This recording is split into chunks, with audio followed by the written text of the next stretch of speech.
Woke up this morning, coffee in hand, flipped on the screen, my favorite man. Crafty's on the TV, chipping that stone with obsidian and flint. He's in the zone. He's shaping the future with a hit and a crack, building the legends, ain't no turning back. With every sharp edge, he's teaching the way of the ancients who thrive back in the day. Crafty on the TV, talking that smack, stone carving dreams, never looking back. From Texas to Vermont, Crafty studies us, chiseling the past, building futures for us. Wielding the hammer, he's steady and strong, crafting a world where we all belong.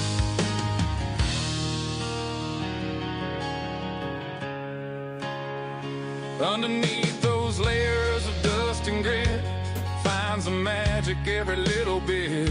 A sculptor of stories, buried in the ground. Each piece he uncovers wisdom abound. With every collision, the sparks start to fly. As the old world awakens, we question why. He's digging deeper where the shadows play, reviving old crafts that could fade away. Crafty on the TV, talking that smack, stone carving dreams, never looking back. From Texas to Vermont, Crafty studies us, chiseling the past, building futures for us. Wielding the hammer, he's steady and strong, crafting a world where we all belong.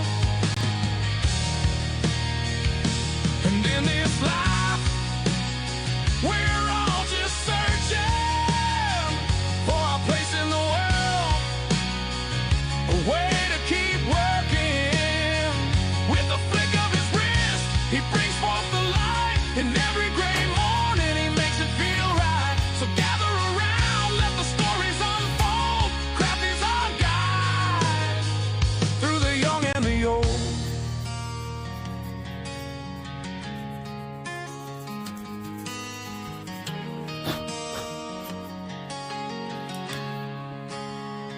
With the sun rising high and the day moving on, Crafty carves dreams till the light is all gone. He's shaping the future one chip at a time.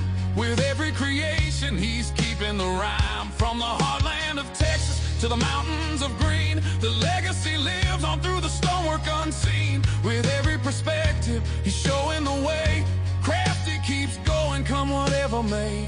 Crafty on the TV, talking that smack, stone carving dreams, never looking back. From Texas to Vermont, Crafty studies us, chiseling the past, building futures for us. Wielding the hammer, he's steady and strong, crafting a world where we all belong. So here's to the mornings with coffee in hand and Crafty on the screen, the true heart of the land. With a hit and a crack, he's paving the way through stone and through story. He inspires the day.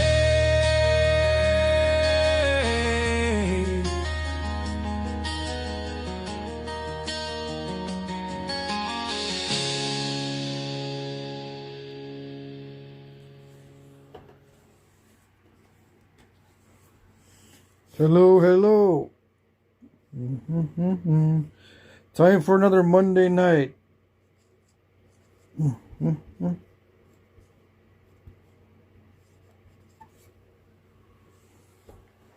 Yeah. Time for Monday night Rock the Point. Right, that's what we do on Mondays. Rock the Points on Mondays. Let me see. I need to find myself on YouTube. Right? Yes. Takes forever. Okay. Why do I need to see myself on YouTube? So I can look at the chat more easily. Hold on.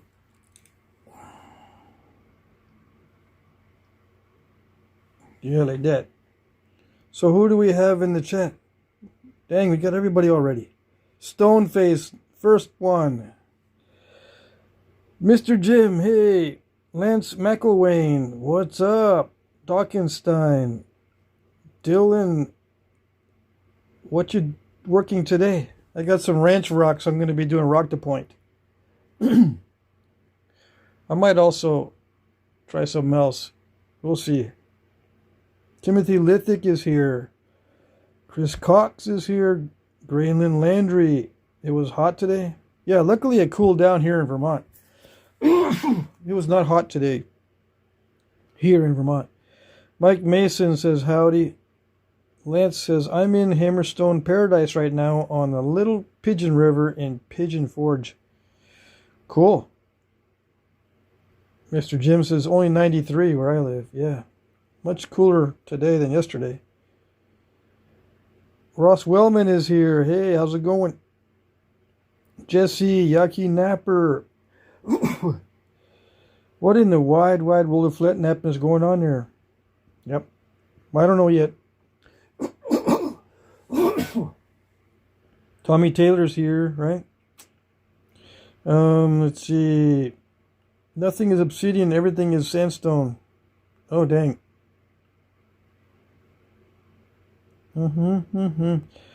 Redomure. Okay, for once I made the live chat. I'm not very chatty as I'm quadriplegic, and yes, I nap with a K. Cool. I don't know about...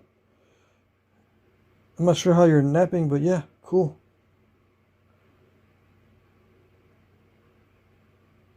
Stoneface, Tommy Taylor. Let's see, who else is here? Mac Bales, howdy. Chili, I'm joining after winning my second Jack Crafty auction piece. Yeah, I saw that. Congratulations, Chili. Chris Lithic is here. Hello. Dakota Post, met you in Tennessee. Nice.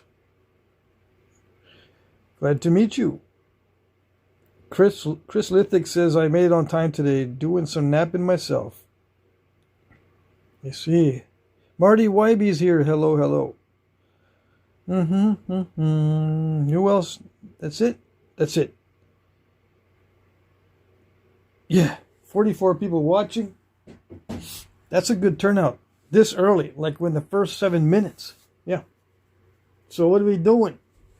Well, we're doing Rock the Point. Oh, Mondays are always Rock the Point, as far as I remember. Yeah. And I got ranch rocks. I don't know what's in them. Although they look pretty good. But I pick them up from the ranch that I go hunting rocks on for free. And most of them look like this. But I pick the darkest ones because the lighter ones are not so great. Right? And sometimes I go with buddies of mine and they pick out rock for me. And I go, yeah, sure. And sometimes they don't check. So I did not check this one. We'll see how that goes. We're going to bust into the big one first, I suppose. Yeah. Because I haven't checked that one yet. All right, so I did lots of napping today already. We'll see how I do. I might be worn out. Yes, is it even possible? It's possible. Oh yes. You gonna block our normal sign? I suppose so. Yeah. It answers a lot of questions. Yes, it does. Yeah. It does not answer anything. It's just getting people all confused. Well, yeah, if you haven't been on the live stream before, where you been? Where have you been? I got one of these every day now. One of these live streams every day. Oh, yes. I cannot stay away. Have one every day. Well, that answers that question, right? This looks like it might need some heat. Look at that. It is nappable, but it looks like it's a heater. Yeah. This is a heater.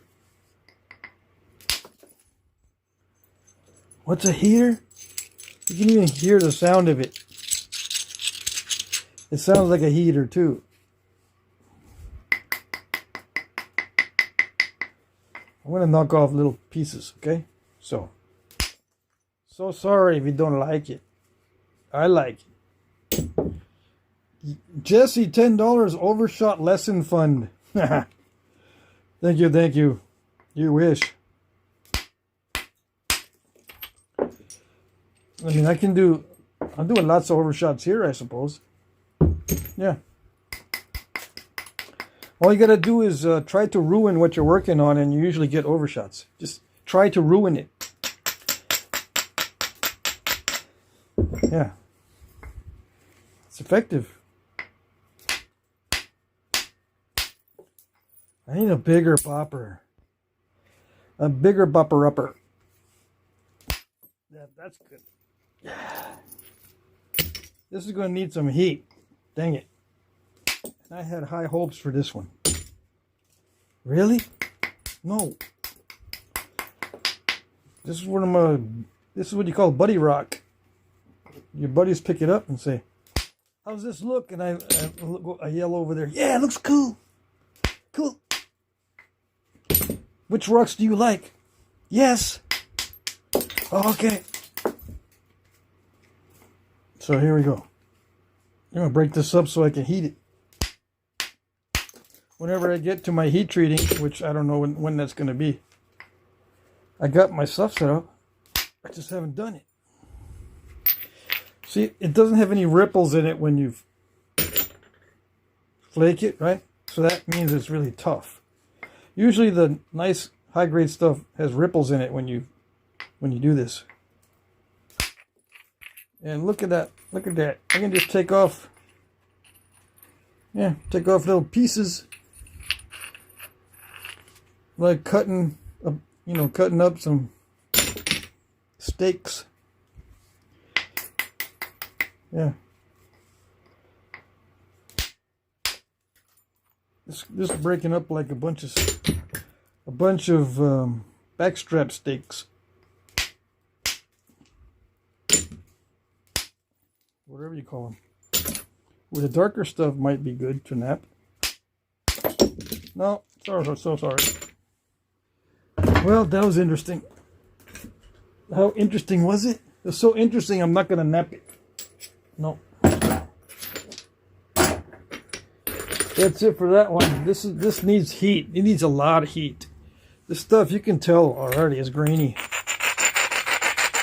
Just by the sound of it. Nasty. Yep. The nasty will get good when you heat it. Yeah. As good as you can expect from ranch rock. Alright? Alright. For those who don't know, for inquiring minds, I'm not going to nap it tonight because I don't feel like decimating my tools. Yeah. Get rid of this. Get out of view so it doesn't bug us. This might be good. Let's see. Alright, looks like your foot skin says Will Bowman. Oh, dang. Too much information there. Alright, let's see what we got. We got chalky exterior, which is a good sign. It looks like it might be true flint if it's chalky on the outside. Chalky on the outside, yummy on the inside. Oh, look at that. I don't know how it can be any sweeter than that. How is that even possible? Where's the bulb of percussion? I don't see no bulbs of percussion. It's just a slice, like you're slicing bread. I sliced. Yeah. Enjoy it while you can. That's the last one like that. No more like that ever. No, I can't depend on those. That's luck. Yeah. All right, let's see. See if I can get another one. We'll try. Where's my? There it is.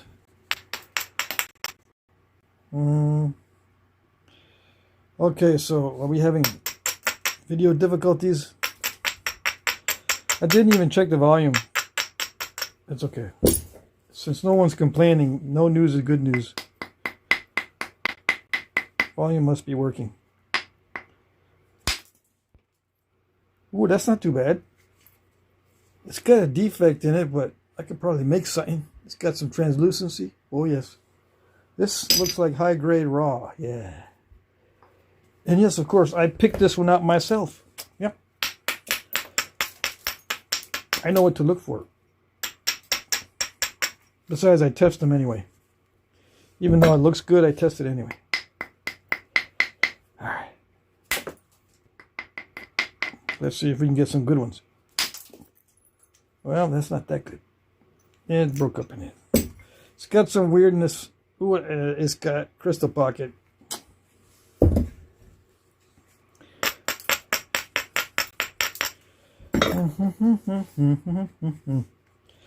So this is how you deal with the blocky ones, okay? I get questions all the time. How do you deal with the blocky pieces? Just like this.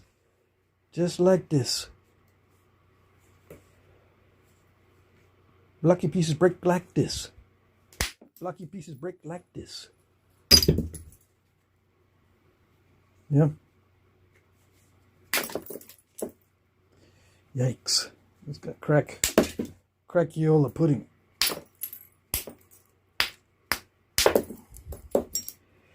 Yep. I'm gonna stop. See, I'm gonna stop and take off the cortex because you never know what's underneath. And I'm glad I did that because there's a lot of crackage. That's a impact fracture there. Yep. Hangs these rocks around sometimes. Get impact fractures on the cortex. It doesn't take much to cause defects and fractures on this high grade stuff in nature. Not much at all.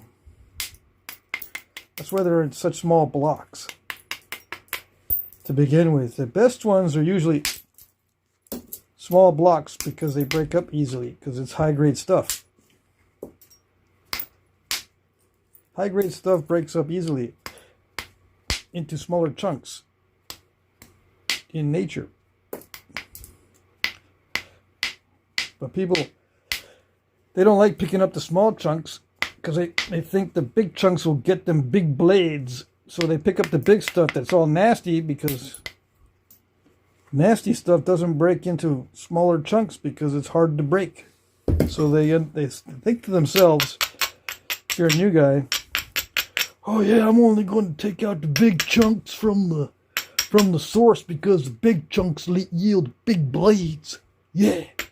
That's what I'm going to do. I'm going to leave the little junk because it's just junk. Yeah. You'll find out that you'll tell your buddies that where you found the big chunks, but you'll say, oh, I already got them all. Yeah. So you're welcome to the small stuff. They go and get the small stuff and they end up picking up the best stuff. And then you think, well, that big stuff was terrible, so I'm going to go back and get some small stuff. And when you go back, it's not there no more. Yep. That's what you get. I have no sympathy. Nope. No sympathies. Dang.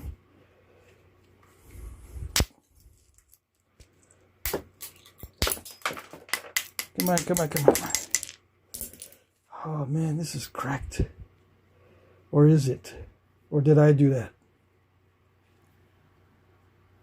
Hey, Bushy's here. Frodo Joe.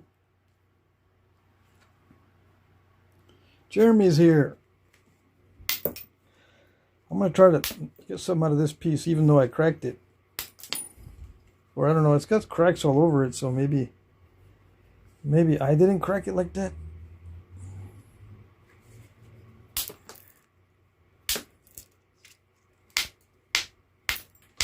Come on. It's supposed to be a high grade piece. Yeah, like that. Smaller bopper. How's it? I don't want to hit that too hard.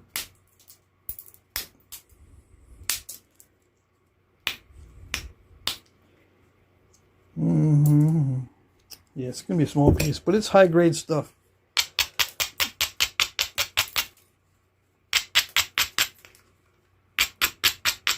I'm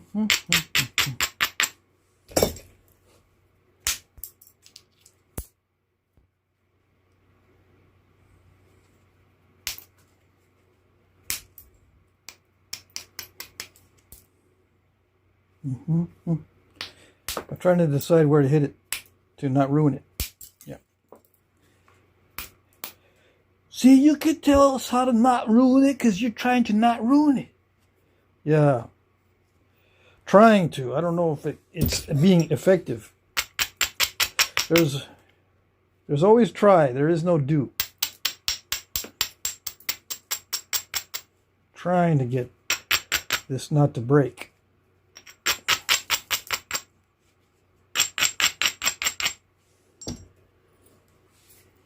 I don't know.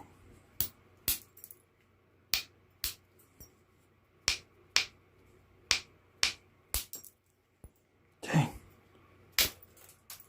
trying to sneak up on it and it still takes too much off of there.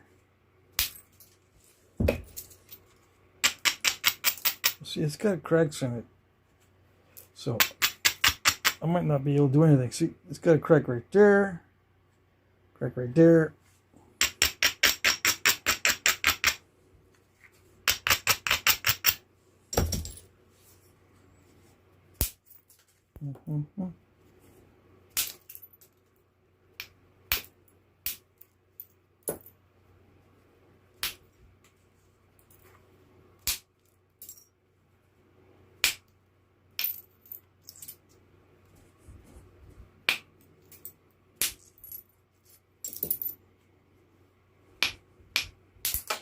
I went quiet already. That's because I'm trying to focus. There's no hocus pocus without focus.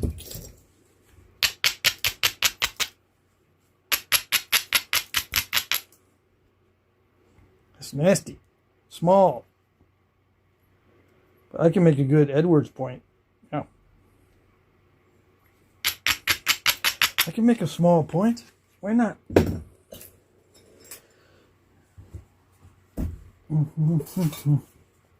Still trying to get rid of that cracks. Those cracks. Crackages. Yeah, this would get me zeroed in.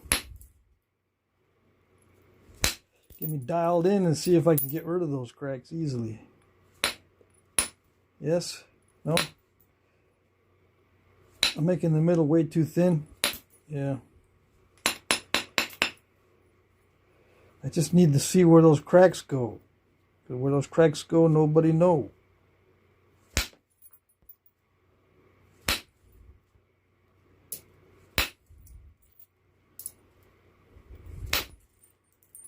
Okay, anything else in there? I don't see nothing else. There might be a little bit there. If there's nothing else, I can work with that. Even if it's wonky. As long as there's no cracks, I'm good. I'm happy.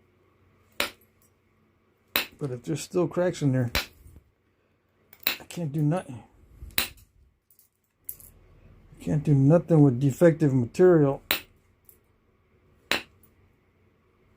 No, no, no.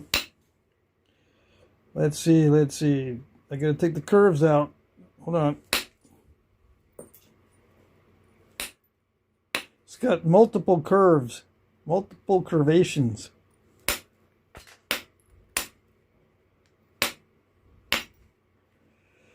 Okay, getting closer.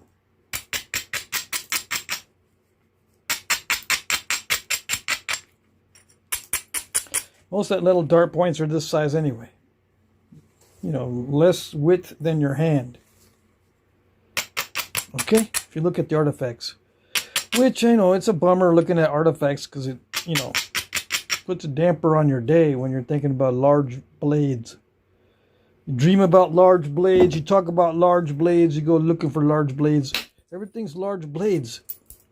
You try to learn how to knap large blades. You ask everybody, how do I make large blades? Come on, bro. Large blades. How do I make them? Come on. Where do I get the material for them? What's the best material for them? What's the best tools? La la la. Yeah. Sorry. I feel sorry.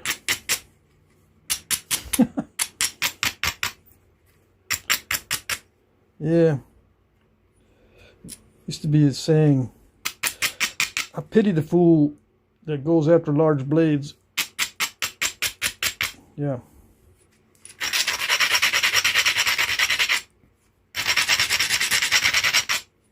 But that's not fair, right? A lot of people are going after them. And they'll watch other nappers that do large blades. And they say, oh, skip this stuff. Yep, just skip it. This is not even worth looking at.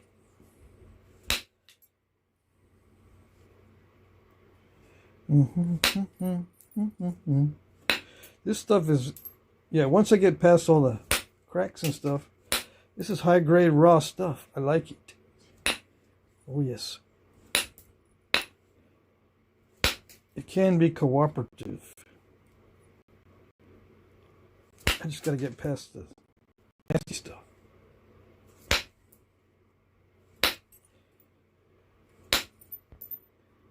Okay, so am I getting there? I'm getting close. Paladin Morningstar, how do I make large blades? I don't know. How do you make them? How do you make yours? You're not making them yet? Dang. You just got to find large material, that's all. You know, dig into your little piggy bank and spend tons of money. You're going to spend thousands of dollars. If you're a large blade guy, you're going to end up spending thousands of dollars somewhere, either on gas, time off from work, looking for stones, if you can find them for free. A lot of time spending breaking up big rocks that end up being crud. You're going to go and talk to lots of people about what kind of rocks are big. Try to memorize all them rock types that supposedly are found in large pieces. Somewhere you're going to be wasting money, I think. My opinion. Because a lot of those big blades are going to turn into two small blades. Yeah. You have a bunch of small half blades. You're going to get upset. Dang man says everyone needs a church stretcher. Oh yes. I'm trying to get you to not like large blades. That way you can save yourself a lot of misery. A lot of gray hairs. A lot of expense. Yeah. Why are you trying to get the prime rib when you can eat chicken? This is chicken. Yeah. Or better yet, this is like homegrown rabbit meat or something like that. Why would you go to the butcher shop and get the prime rib or whatever it is that's selling for the most right now? Well, I'm not going to eat chicken and rabbits my whole life. I need something substantial.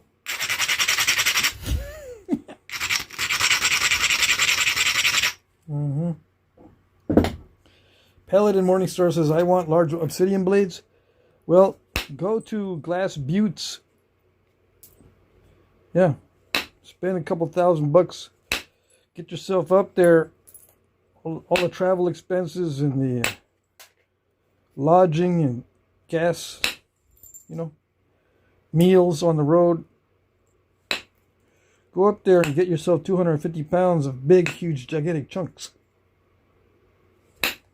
Okay, Glass Buttes, obsidian and Glass Buttes. Oh yeah, and if you don't have a truck that can make it up there, you got to buy yourself another truck or borrow one, or you can even rent a truck sometimes. I don't know how it is around where you are. Can you handle that expense or no? Yes, some people can. Large blades are nice, but what are they good for? Exactly.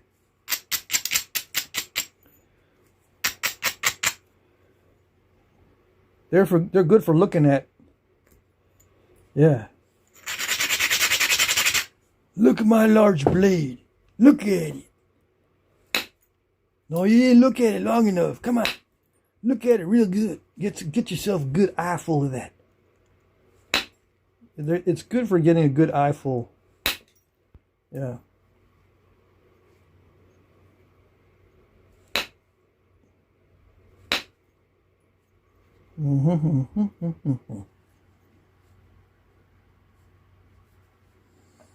They're good for being chiller than tiny blades. Chiller? Chiller than tiny blades. I don't know. Tiny blades, you can put them on a stick and throw them at something. And they won't smash into a billion pieces. Yeah. You can shoot stuff. With tiny blades, you can put them on a stick and shoot it a long distance. Yep. With a big blade, you got to be up close and personal. And that's hard to do. And be successful. It's easy to be up close and personal with something and not be successful.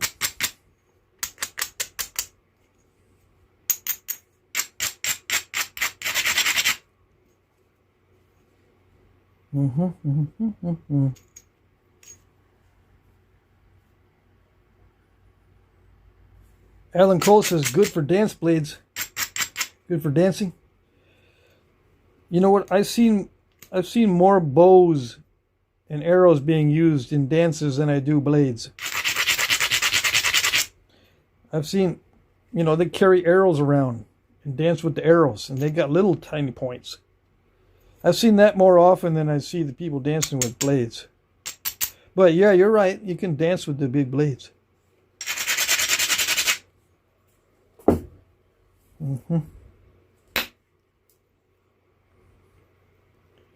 Where did you get that big blade?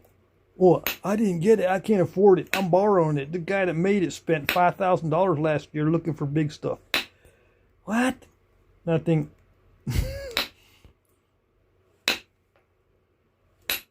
Oh, there we go. This is going to even be tinier. Oh, what happened there? Was that me? That was probably me getting it too thin. Yep. I'm trying to figure this out. Let me try to figure this out for a second. Oh no, I know what it is. See that flake from the tip went down in and did a reverse hinge. Like when you flute, it traveled too far and dived in right there. See that? So I think the last strike was right there or something. It looks like that was the last one, and it went down and did what they call a reverse hinge. Same thing happens when you try to flute something. Yeah. See that? It followed that ridge where it's not supposed to go. Dang it. Broke some my faces. Hold on. Uh-oh, what did I do with it?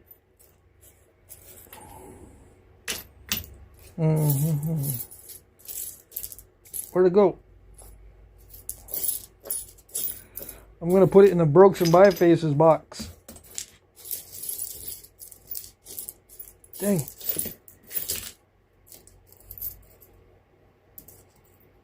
I don't see it. It's right in front of me and I don't see it.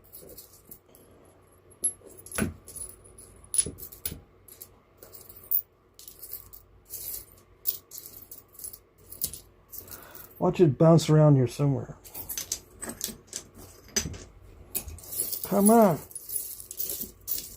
I suppose I don't really need a tip for that. Put it in broken bifaces. It's high grade stuff, so it'll be useful to somebody. Let's see what this does.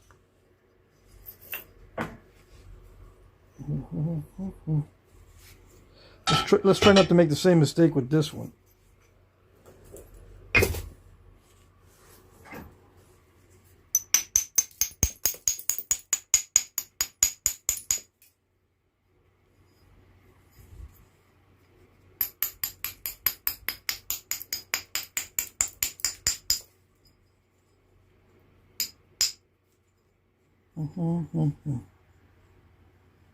Let's see.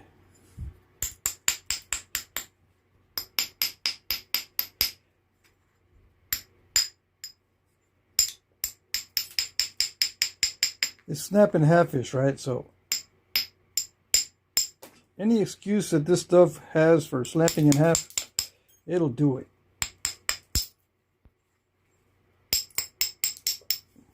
Yep.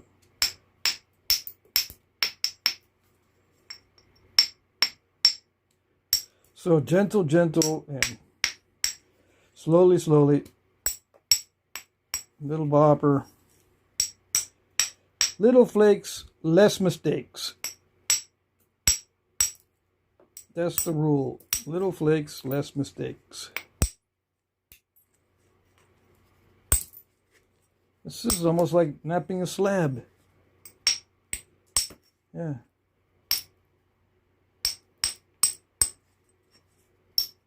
So, here we go. Now this Cortex looks okay, but you never know. It hasn't broken yet, so usually if there's something weird under the Cortex, it would have broken by now. All this hammering on it.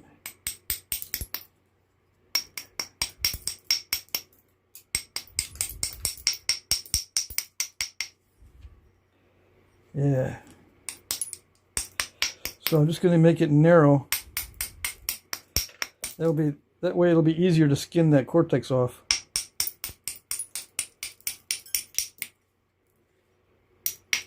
Easier.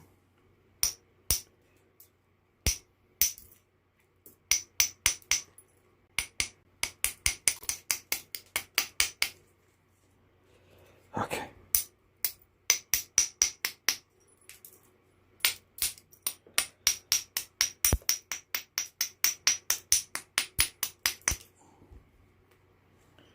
Well, okay, is that the easy part done?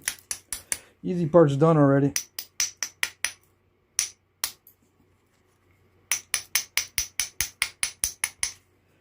All right, so we're gonna use the indirect percussion.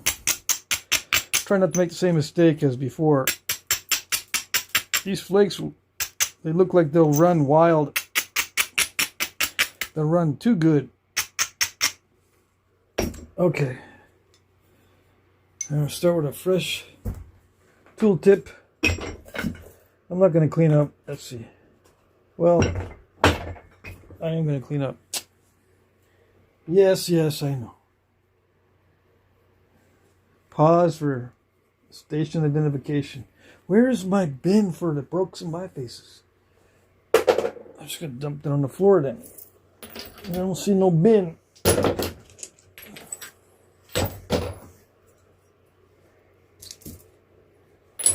Save the flakes that I can make good arrowheads with, and the rest goes bye-bye into the bin where I sort any possible usable flakes out of the trash. I do that on like Thursdays. I sort through a lot of flakes on Thursdays. Anyways.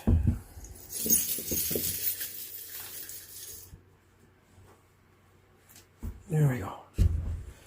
So yeah, we're going to do the indirect percussion thing on this very gently. Gently. Is this rock root beer? It can be classified as root beer, but it's not red enough. But yeah, you can call it root beer. Yeah. Some people get all bent out of shape when it's not red enough. It needs to be a little bit more red. But yeah, you can call it. I've seen people call this stuff root beer. Yeah. So I mean, it's all subjective anyway. Subjective. In the eyes of the beholder, I guess. Now, root beer is the color, right? This naps just like root beer, it's just not the same color. So, if you're asking if it naps like root beer, yes. If you're asking if it is root beer, because you got a ton of this behind your house and now you can sell it for $5 a pound. No, they're not going to buy it for $5 a pound because it's not red enough. That might be why you're saying. or asking why, if that's root beer. Yeah. I know, I've seen guys, I don't know if they're nappers, but you know, where I collect rocks like this, sometimes I see guys out there, you know, farmers or whatever, neighbors that are just walking around their property. They got lots of this stuff on their property. You might be one of those. I find this in Texas, on the western edge of the Edwards Plateau. But it's not red enough to be marketed as root beer. So you're not going to get nearly as much money if you want to sell it. Okay? All right. You might not have wanted to know that, but now you know.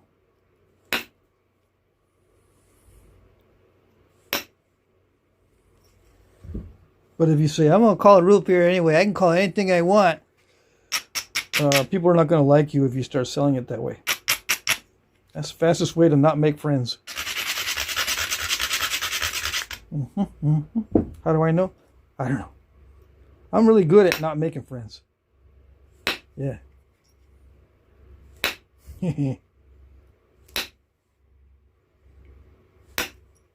So I'm going to thin down the ends first, like usual. This tip was pretty thick to begin with.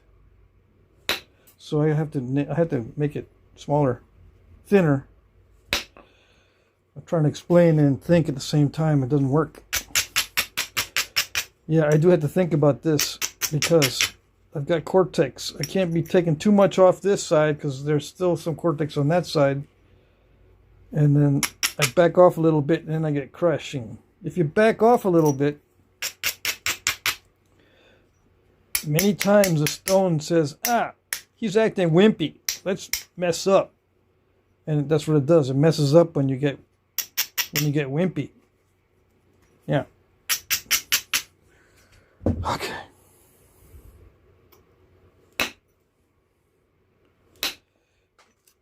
If you're aggressive with it, it's less likely in many cases to mess up. But you're right on the edge of breaking it. You gotta learn to walk on that edge.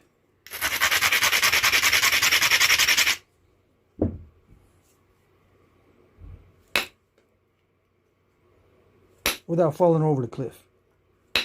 Yeah. Come on. Come on. It's slipping. There we go.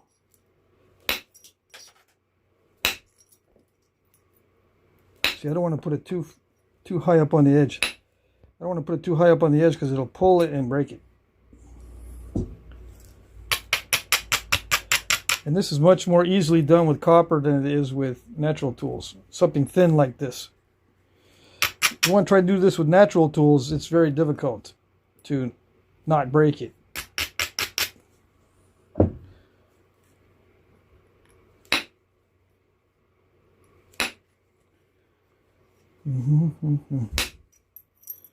Yeah, that's what I'm talking about right there.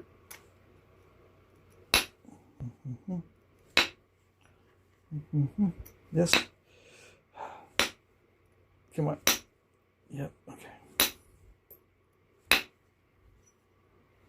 Sometimes it wants to be tough.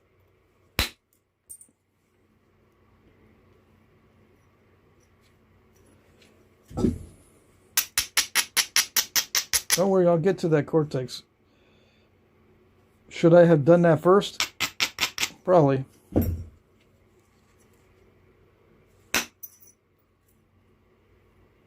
This also gives me a chance to see any cracks, defects, or other unmentionables. Okay.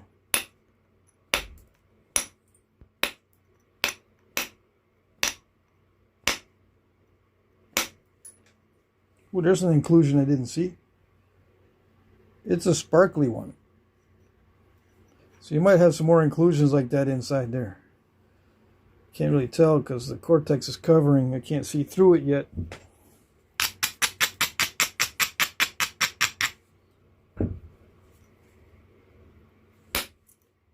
So I move the edge this way so I can run flakes. We're going to skim the cortex off now.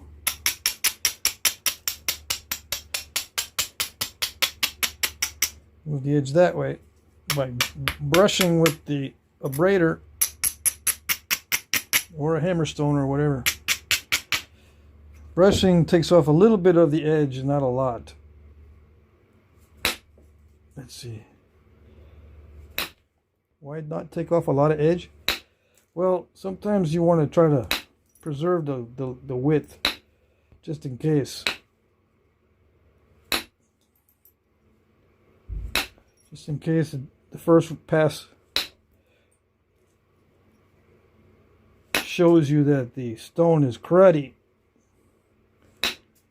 Yeah, you don't want to discover the stone is cruddy when it's already really narrow. You want some room to work with. If it's crud, you need some more room. Then you can get it narrow. You know, there's a strategy on how to get it narrow and how not to get it narrow. Yeah.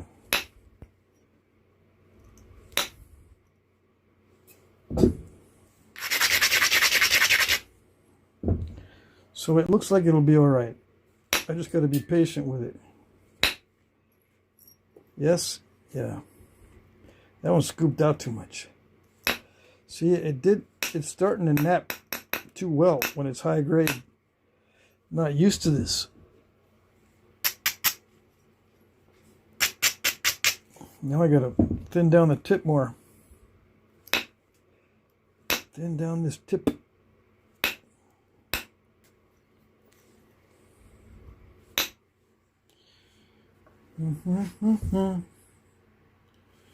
What do we got going on in the chat?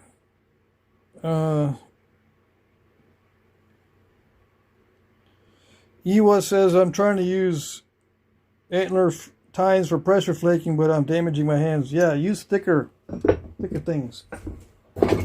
Let's see. See if I can show you the antler that I use for pressure flaking, that when my hand starts getting blisters, which it does. Where is it? It better be in here. Yeah. That's what I use for pressure flaking if I start getting blisters. See that? It's elk, right? You shave off that part. This used to be an indirect percussion flaker, but it got too broken and small. Do this and you'll save your hands. Your hands will say thank you.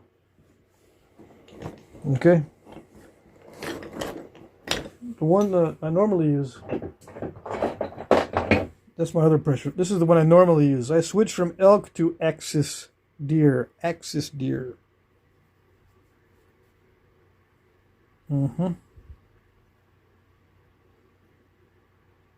High Lime says, do you think the really thin, large Volgu bifaces were all made by the same person or a group? Well, you can pretty much figure that out by, where they're found. If they're only found in one little spot, it's probably one person. If they're spread out, or if they exist in different villages, or if they're spread out, it's probably a group. Okay?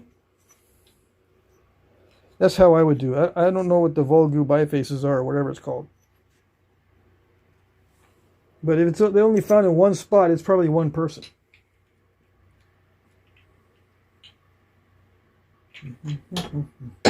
Okay? All right. One person can make hundreds of items in a year. And if he's doing it for 10, 20, 30 years, he can even make thousands. Okay? As long as they're not being used. Now, if they're being used, and he can make thousands, but only a few be left. But sometimes they're made just to show wealth, just people like to hoard things. People that people that like wealth usually try to hoard the wealth. So they'll hoard these caches of bifaces back in the day. Well, nowadays too, I suppose.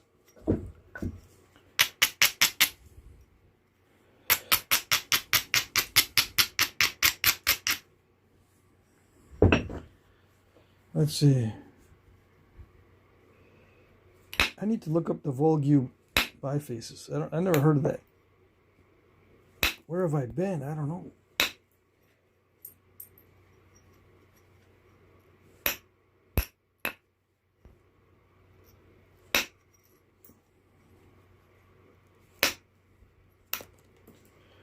Well, we're getting there slowly, very slowly.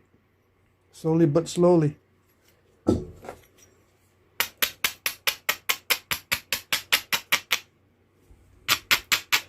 gotta thicken up the edges every time for the next pass by, you know, making it slightly more narrow. You can make it a little more narrow by abrading aggressively and approach this incrementally so you can preserve as much width as possible. Width is nice in the finished piece because you can always resharpen it if it's nice and wide. That's the advantage of width in these pieces. You can resharpen. Okay, all right. So I can leave some of that. This is not really bad Cortex. That's just white coloration or something. The Cortex is the powdery stuff, the crunchy stuff, and the chalky stuff. Gotta get rid of that. That's nasty. But this other lighter color material is fine. In fact, it makes it look pretty good. It makes it look more interesting. Interesting. That's a Flintknapping term. Okay.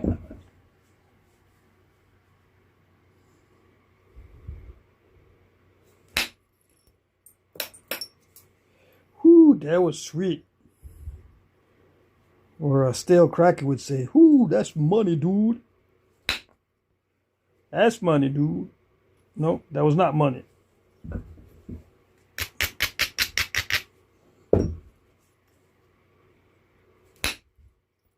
Yeah, that was money, dude.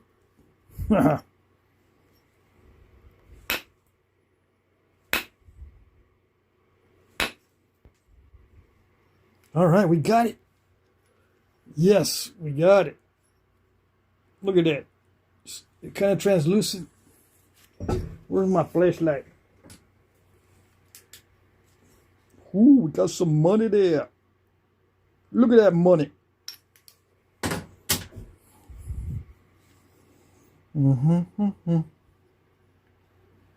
Okay, so what do I do now? I don't know what to do now. It didn't break. I'm at a loss. Well, we're going to finish it up because this is a rock to point video. Yeah.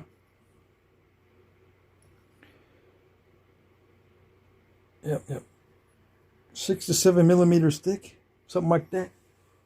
Mike took a guess. Are we guessing now? Place your bets and see how many millimeters thick it is. I'm going to take the ratio right now. Let's just say it's 40 millimeter. And then divide it by 6.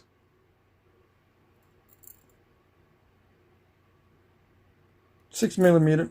It ranges from 6 millimeter to 8 millimeter. Do 6 into 40. What's that? Between 6 and 7 to 1. It's already thin enough. It's already money, dude.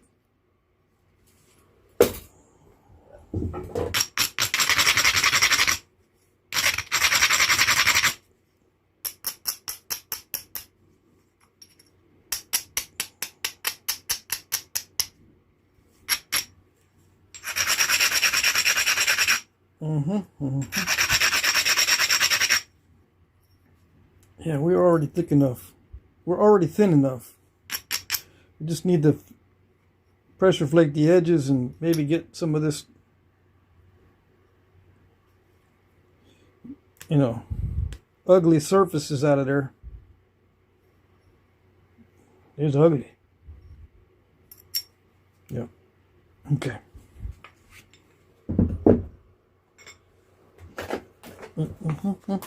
So we're going to go into the pressure flaking. All right, so go make sandwiches. It's going to take a while.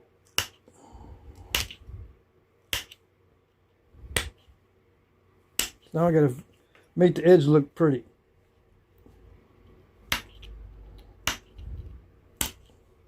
Ooh,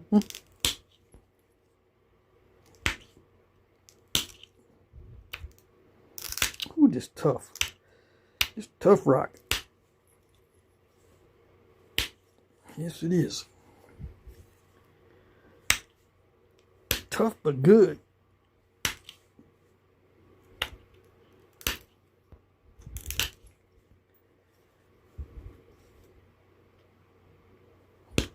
Nope. Nope. Nope. Okay. It's not going to do it. What's wrong? Something's wrong.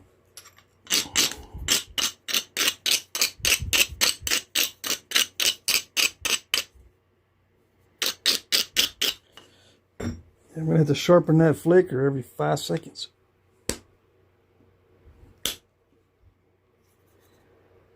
Concentrate that force. Get them flakes.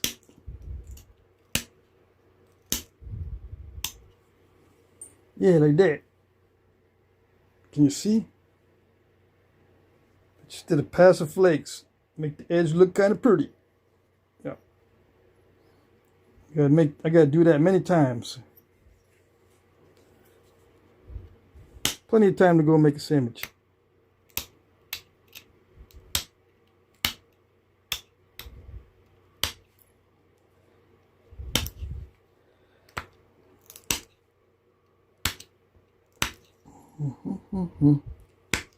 Come on. Come on. I've already been pressure flaking today. But that was a little while ago. My muscles should not be worn out right now. If they are, I got to work out more.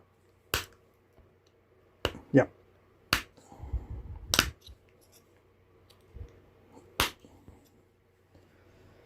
That's money, dude.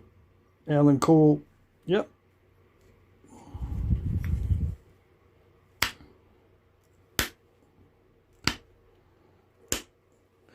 It's already wearing down. Look how it beats that up.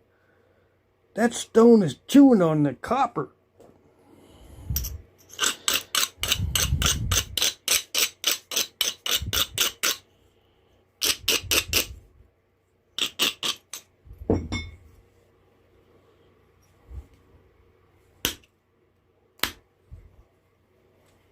Okay, so pass on that side.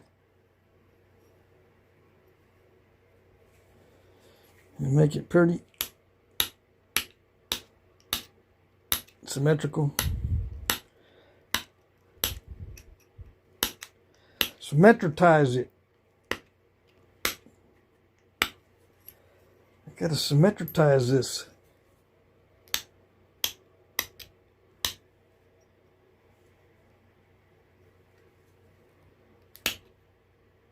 Did I miss a super chat?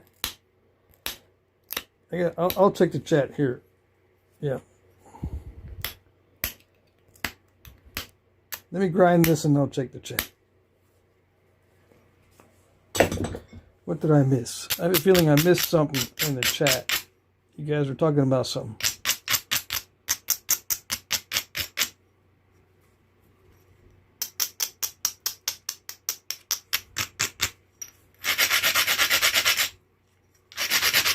Okay, next stage coming up. All right, so the next stage coming up is the hardest one in all of Flintknapping. So I got to make it thinner than it already is. Okay, wait. I did see something. There it is, Jesse, $10 super chat, overshot lesson fund. I put a heart and a like on it. Thank you, Jesse. I try to put a heart and a like on all the super chats and say thank you. Ewa says, I've been waiting to get a piece of Johnstone to knap, but I can't find any dumps that have them. Any other way to get them?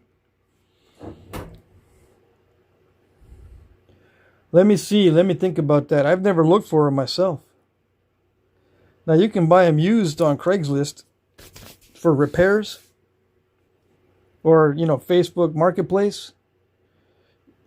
You can get used ones. You can buy them. I don't know how much they are. I could take a look. Let me just see. If I was looking for toilet tanks, I would look at Facebook Marketplace and see Marketplace, and then search for toilet tanks. Toilet tanks for sale. 200. Let's see, $20. How about free? Let's see. Not for sale. Let's try free first. That's always a good option. $25, you can get a whole toilet. And then you nap this part. You don't nap that part. You nap this part up here. Right? Right. This one's free. Free porcelain toilet tank. I just need to travel 130 miles in this case, but I can get one for free. You can nap the lid and the tank. Free 2 toilets. 100 miles away from me. Free toilet. Yeah. 51 miles. Now we're getting better. I live out in the sticks. That's why it's so far. Okay? So there you go. That's how you get them.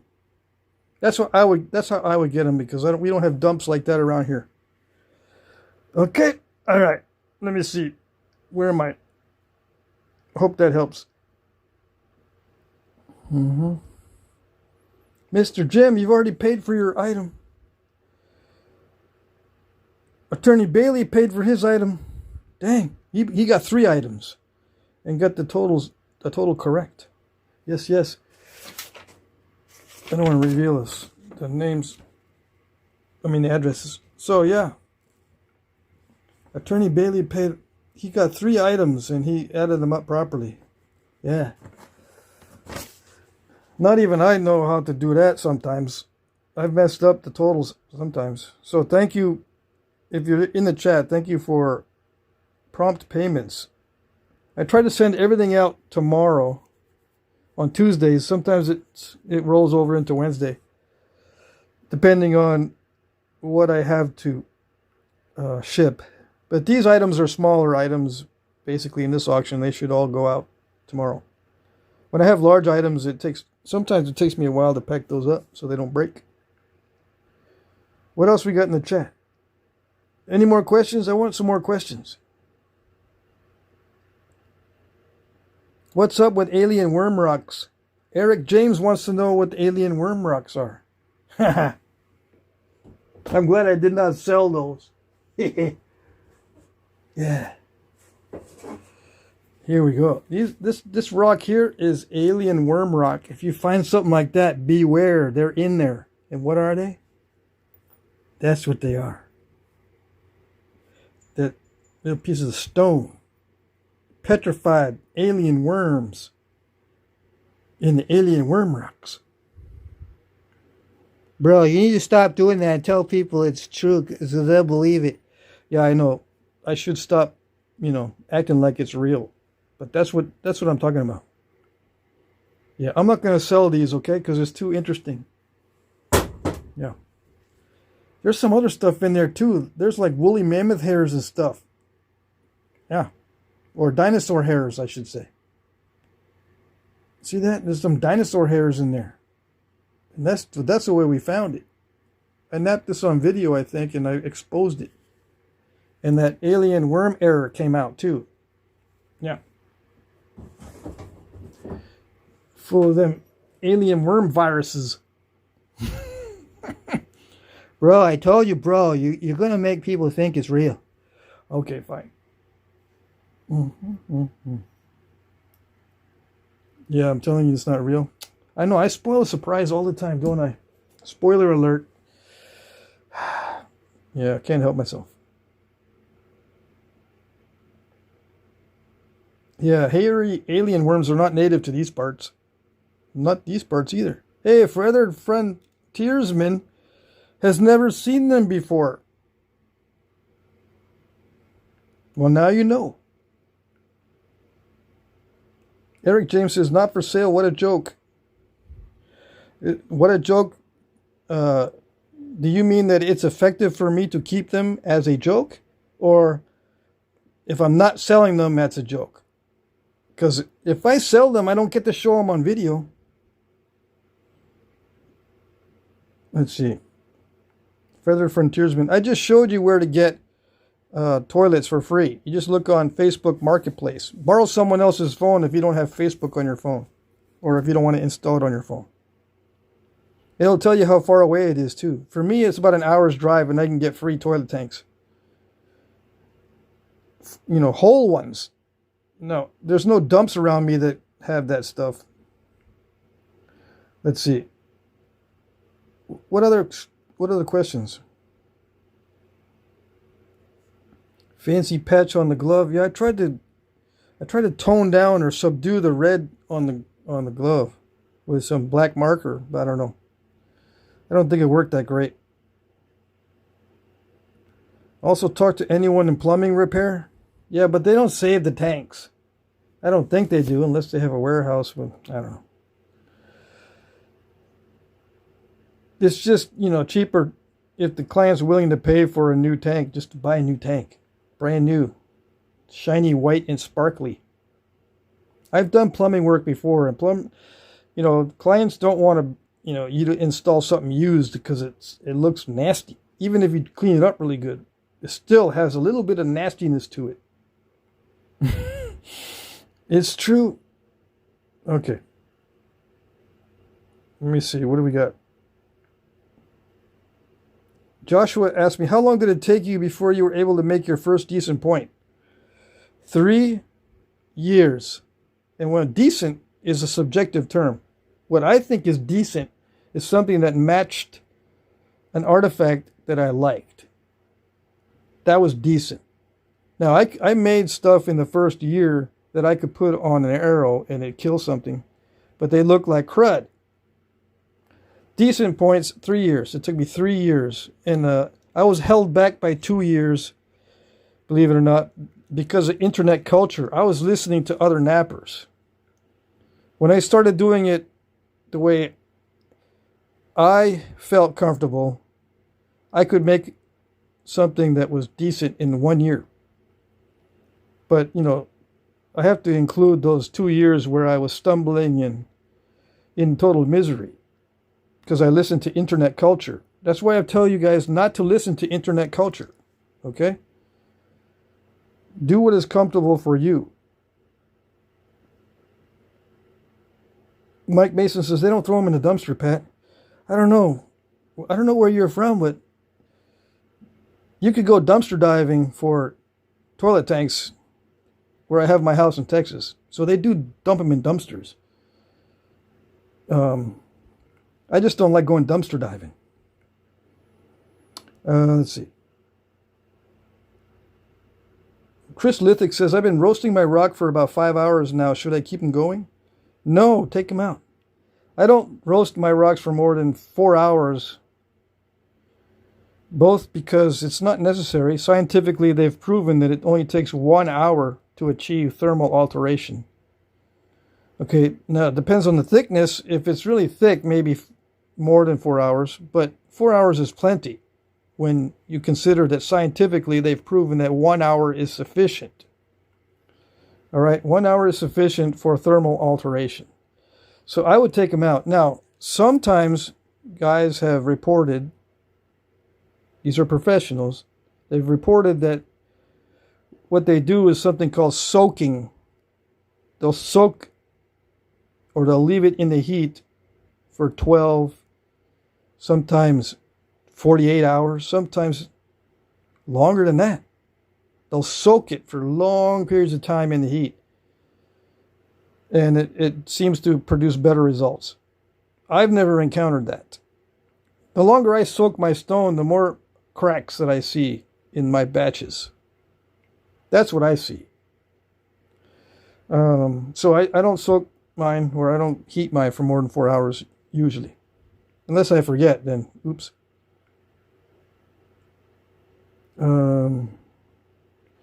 Mike Mason says, how do I know? I dump dumpsters. Where do you dump dumpsters that you don't see toilets in there? Can I buy some of those flakes? John J. Johnson says, can I buy some of those flakes? Well, I sell flakes during my auctions. I should start selling more flakes in my auctions. I don't sell anything on the side anymore.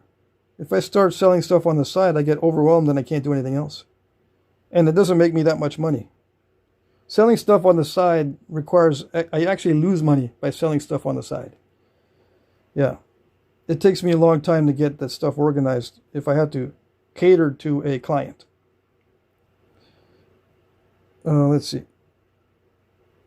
Jesse says, how much should I expect the power bill to go up heat treating? I'm guessing about $100 if I do 3 to 4 batches a month. Might have to do my best treat more in winter instead of peak Arizona summer. No, in summer it's cheaper to heat treat. Especially the hottest days of summer.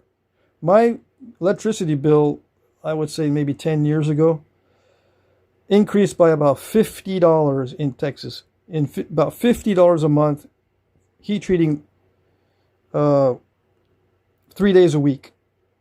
It increased by about $50. Now that was back then, so I would imagine $75 a month now if you heat treat 3 days a week. If you heat treat 6 days a week, that's probably $150 a month with a turkey roaster. Let's see. Were they Mormons by any chance? No. Let's see.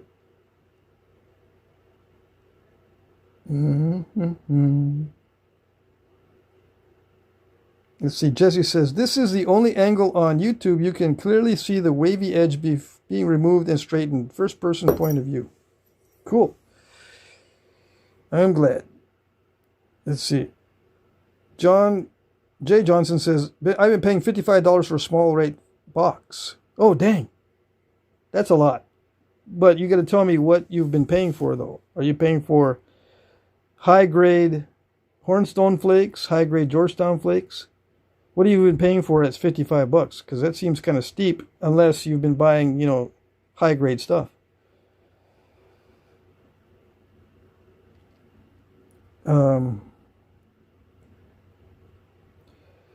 I can offer some, but that's going to be through my auction. And usually a box of flakes that's like this, it doesn't go for more than $30. Can you use an air fryer instead of a turkey roaster? Yes. As long as the air fryer maintains heat for at least an hour, and you can ramp it up by 30 degrees.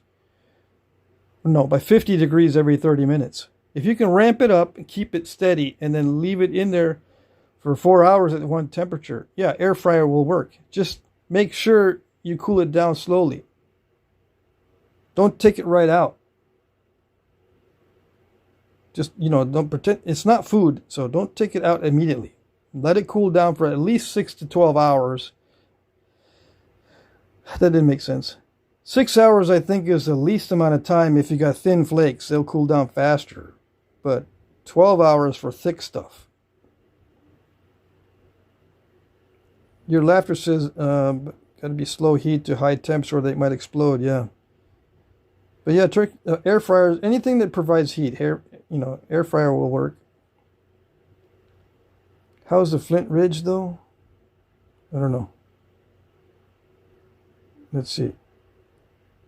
Yeah, Jay Johnson, let us know what type of stone you're paying for. That's $55 for a small flat rate box. Are you talking about root beer flakes? Alan Cole, Jesse needs a solar system for cooking rocks.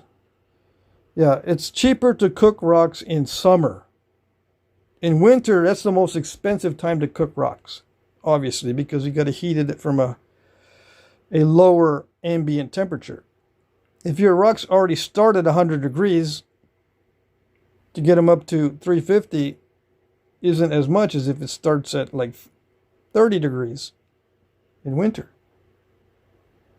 Okay? All right. Now, if you're inside, it doesn't matter. Let's see. Mike Mason says, I'm in Southern Illinois. We do have a plumbing company as a customer. I don't run that route often. I am surprised how many people regularly replace toilets, though. Must be something about being corn-fed. Yeah, I suppose. But, you know, accidents happen in the bathroom. You can trip and fall. And, you know, if you bang your elbow up against the toilet tank, it'll crack it. I mean, how do I know? I don't know.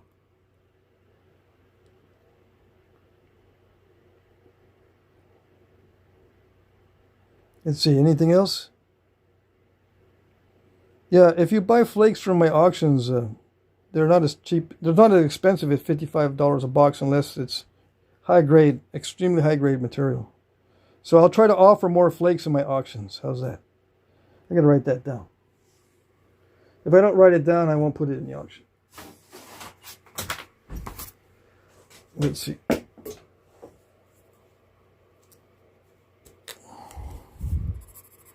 I already did that, or I'm not going to do that one. So, put flake boxes in auction.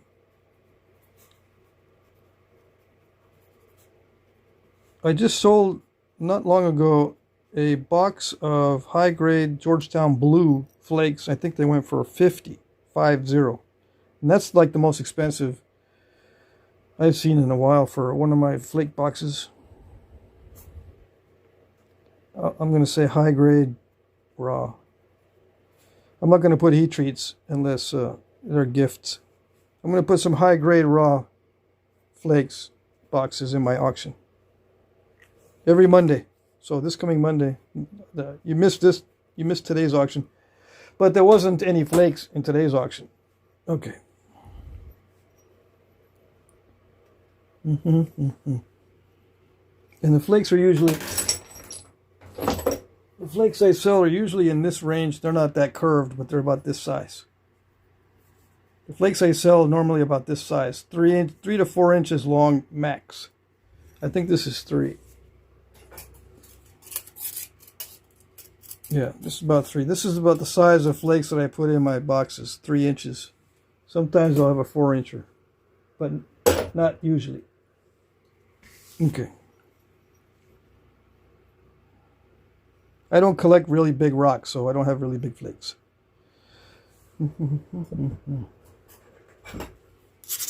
Alright, are we ready? I think I'm ready to thin this. I think I'm ready to do the hardest thing in Flintknapping. To get this thinner than it already is. We'll see if it works. Alright. Smaller diameter rod. So 5/16 instead of a 3/8. It might work. Yeah. See that? Are you done making your sandwiches? I had about 100 and some odd people watching earlier. I started talking and yapping and pressure flaking, answering questions, and now I'm down to what? Much less. They went and made sandwiches because they're starting to come back.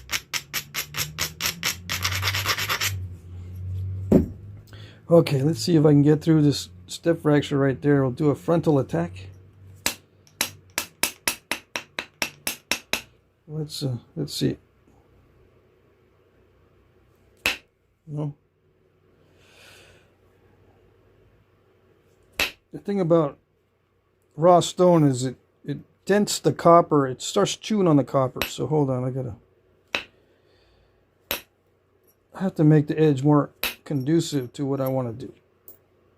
Which means I'm going to move it closer to the obstacle. Make sure there's a spot that has some convexity, or more convexity than I normally need. If I do a frontal attack on a step fracture, there's got to be more convexity than I normally need, more thickness than I normally have, and more luck than I normally have. Oh yeah, and a better tool tip than normal. And no interruptions. You gotta focus. Yeah, like that.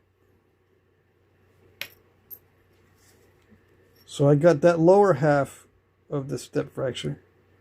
Can we get the upper half? I don't know. It's not as convex right there. I can maybe pick it out. Let me see. Get the flaker right on it and push. No? It did a little bit.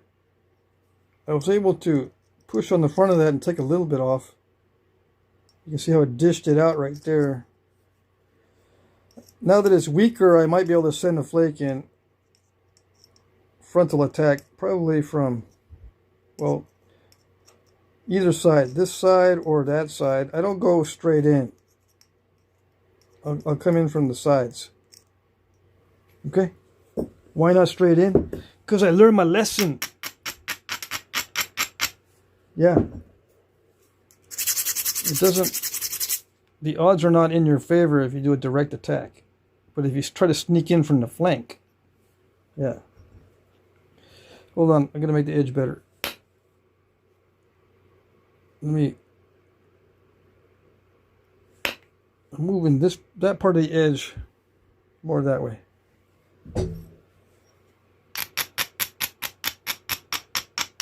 I have been known to do a frontal attack, so I can't say that it's not possible.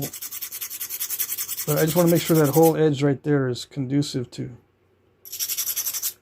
the flaking I need. It's still not right. Hold on. I gotta make sure that edge is just right. Don't want to take no chances. I'm in no mood to take chances.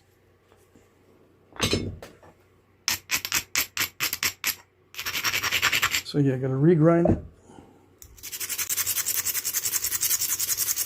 All that for just a little step fracture. Yes, yes, because that can mess up your whole day. It can get worse and worse and worse. You don't believe me? Oh well. You'll see. There, that took care of it. I watched where that flake fell. I watched that one. Now, whether I can refit it, that's the question. I don't know. It removed it. I just don't know. Okay, so it broke up, see?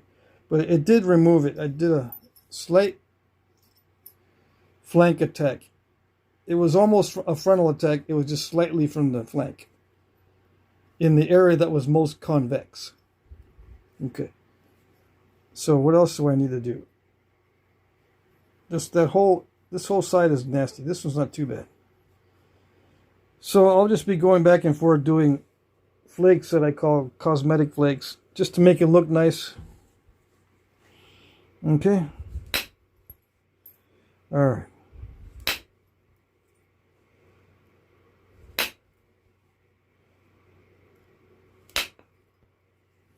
So I just did 4.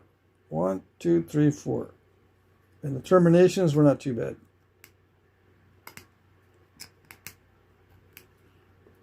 There was a lumpy area right there. So I got rid of the lumpy area. And I'm just going to continue to do stuff like that everywhere at random, wherever I see a good opportunity. So I just took 2 off. Right there where there was a lump. I can do 1 more right there, I think. Yeah. So 1, 2, 3. And then 1 on this side.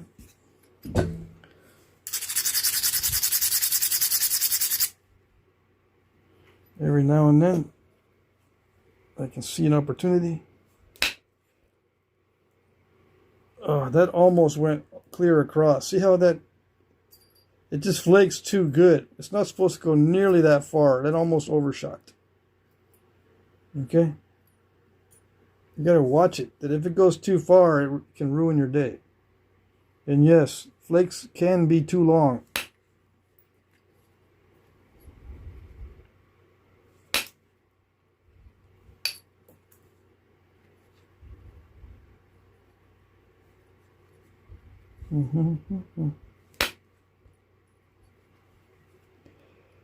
I like this high grade stuff.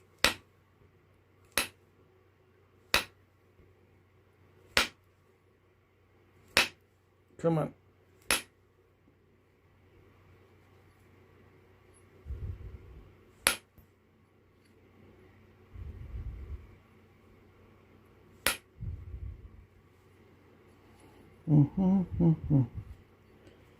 Yep, cosmetic flakes, and then I gotta symmetritize it when it starts getting out of whack.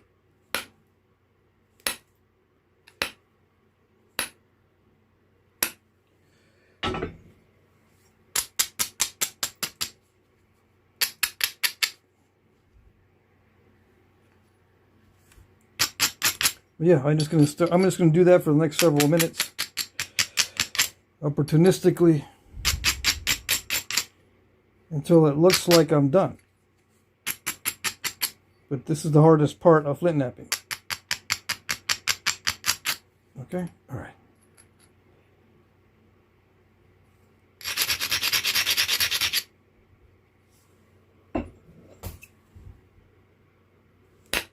So I usually don't talk much during this phase, or this stage.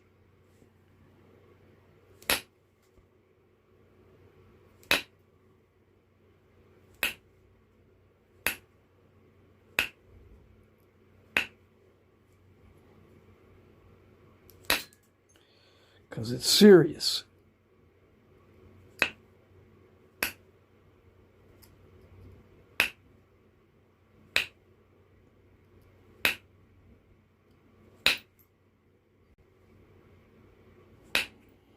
I don't have the thickness to correct mistakes if I make a mistake. At this stage, if I make a mistake, it's got to stay in because there's no meat left to correct any mistakes. Step fracture right now would spell doom if you don't want step fractures. And I don't know anybody that does want them. I wish that I wanted them. My life would be simpler. Oh, yes.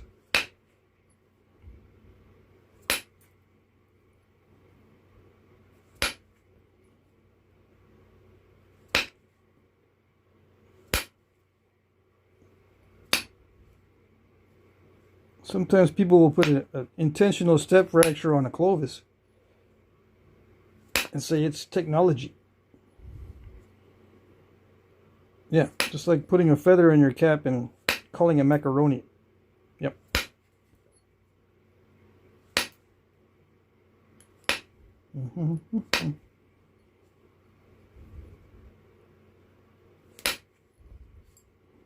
See that? There's a step fracture. I should have planned that a little bit better. Yeah, that was too much of a bump. I'm asking the flake to do too much. When I get a step fracture, that means I'm asking the flake to do too much. I was asking it to take too much of that lump off. Yeah. So it's either going to stay in there or I have to make it more narrow to get to it.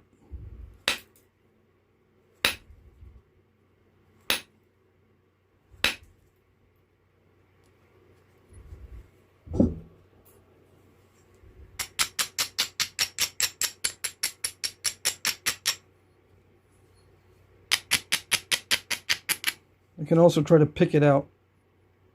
That might be tall enough for me to pick at it. The step fracture right there. It didn't follow that ridge, did it? It stopped right at the ridge. How does it do that? It's supposed to follow the ridge every single time, just like a robot. No, the flake does what it wants. It has a mind of its own. If you ask it to do too much, it's not going to like you. It'll like you even less than it already doesn't like you.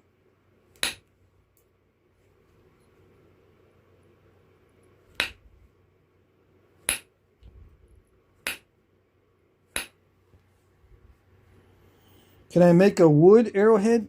Can I make a wood one? A wood one what? Arrowhead or something else? Don't use wood for the mallet. Just in case that's where you're at. I don't see the entire chat.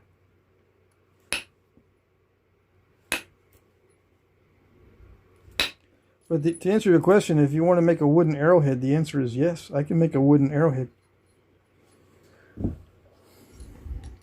But I'm not going to do it on video because this channel is devoted to stone arrowheads. Anybody with a saw and a sander can make a wooden arrowhead.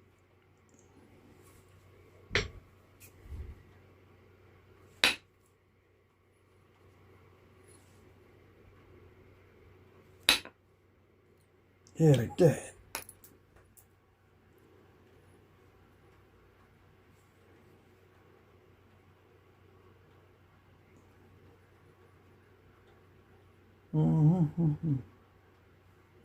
Yeah, make a point with space worms in the middle. Go for big bucks. Yeah, I know. But there's some things you'll never see again. Probably for many years. I'll probably never see any in worm rocks for many years. So I'm just going to keep it. Yep. Let's see if I can pick that out. It's not pickable. It's despicable because it's not pickable. It's despicable. Okay, I picked a little bit. No, it's not that despicable. Yeah, I picked a little bit of it. If it would focus, we could see. There, that's the last bit. I picked the front of it and flattened it. I don't know if that looks better or not. Got some metal marks and some other things. So it's pretty much done. I just need to notch it and sharpen it. And it's good because I only got like 30 minutes left in this live stream.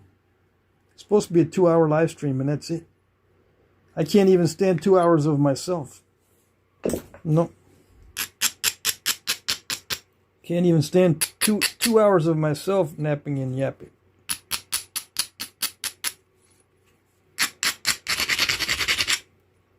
There's a little bit of messiness here on this side. That's probably the same on both sides. Let's see.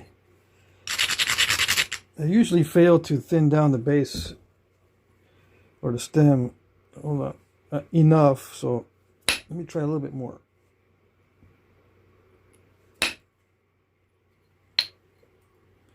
Well, too much off the side.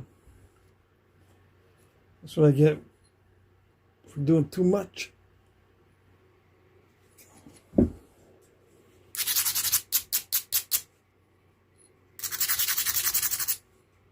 Let's see.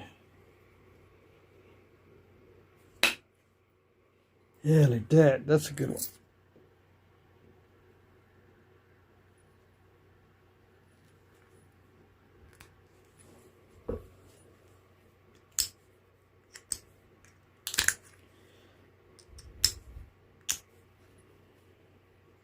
I'm going to have to leave that one in there too.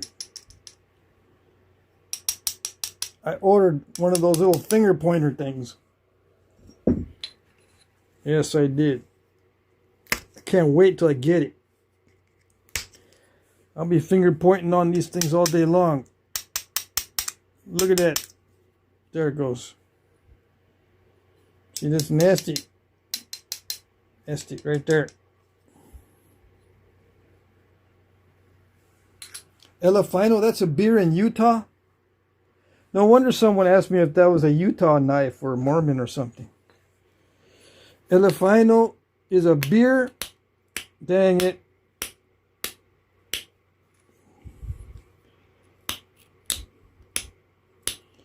Well, you can make a knife out of the Elefino beer bottle. That qualifies as an Elefino knife. But usually what that means is someone asked me, what kind of knife is that? Or, you know, can you make a knife out of it? What would you call it? Elefino. So it's an Elefino knife. Yeah.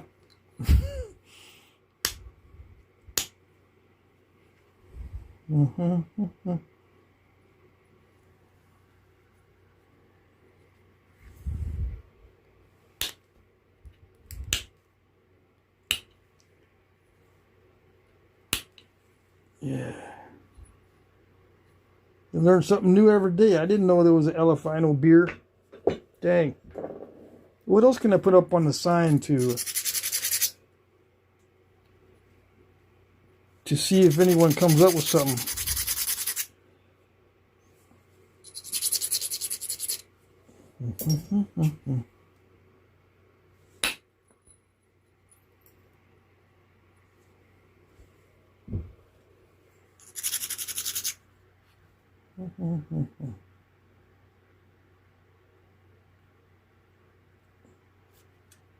People are leaving already.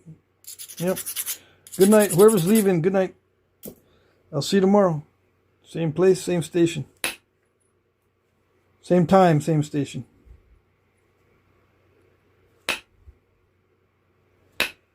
Yep, I do a live stream every night now. It's actually working to make me more productive with my Flintknapping. Yeah.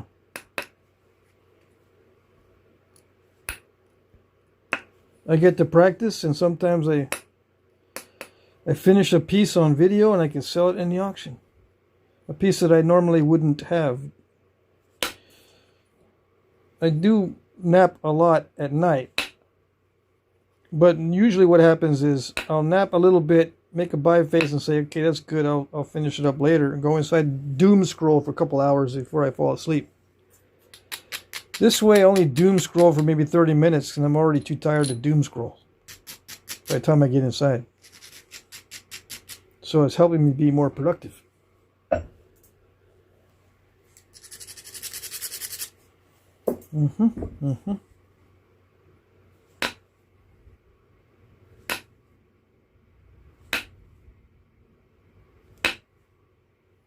There we go.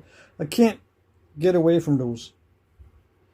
But I gotta have one that makes me stop. Yeah. Whenever I get one of those, it makes me stop. So it's a good thing. I wish.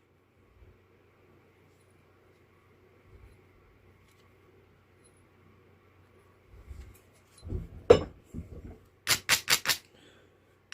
looks like I might just get rid of all that white cortex. I'm about to get rid of it all right now.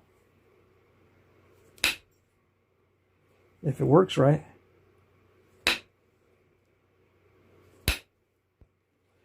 No, it didn't reach. Still not too late. Almost got it.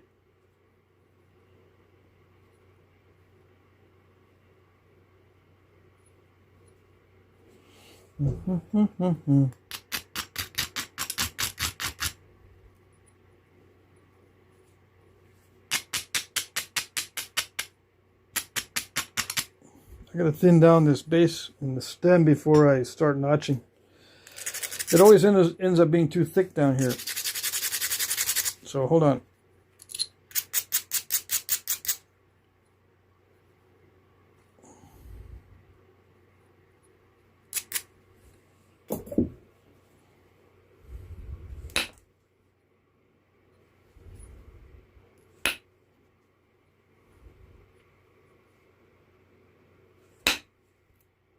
Yes. Do we get it? I think we got it. The last remnant.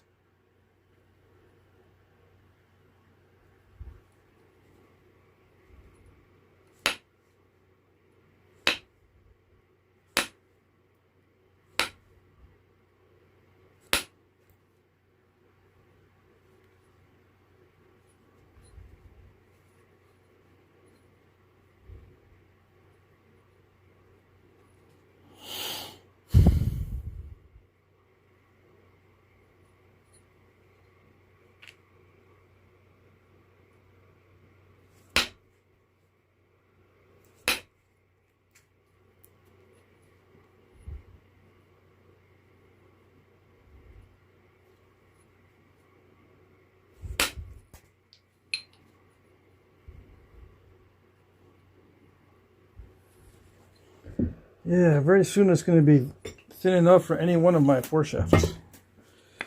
Am I missing some chat? Yeah, I'm missing some chat.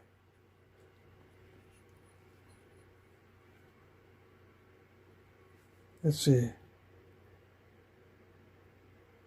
Who else is here?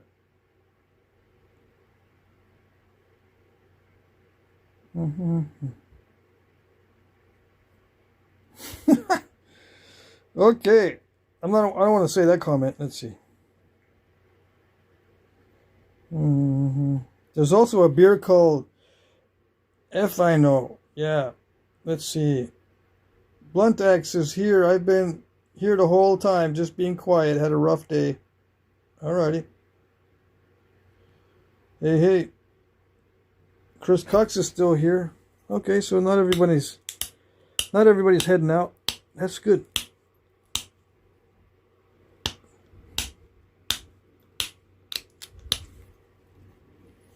That's good.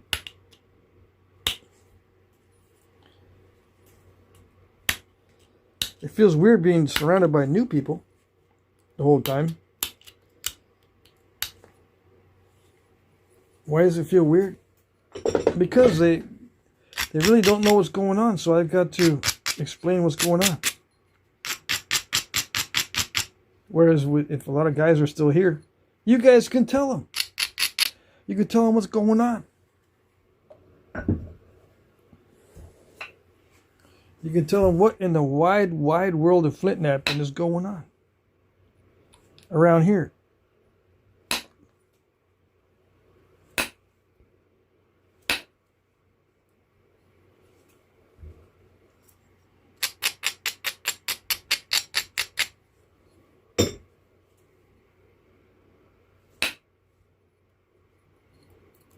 Yeah, like that. That's what I'm talking about.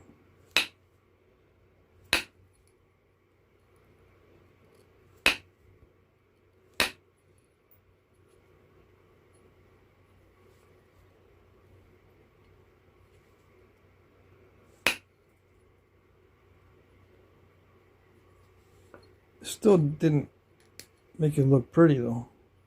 Still too flakery.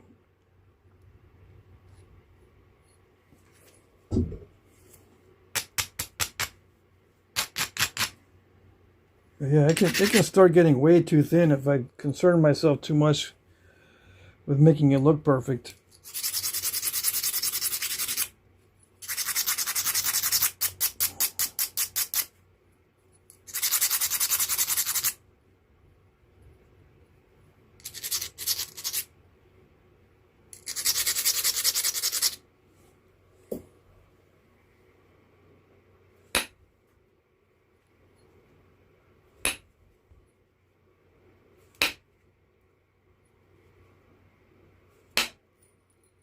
There we go. That's what I wanted. Anyway, I wanted to clear that out, so that did it. That one flake right there. If I do enough try, one of them will be a do. Yeah.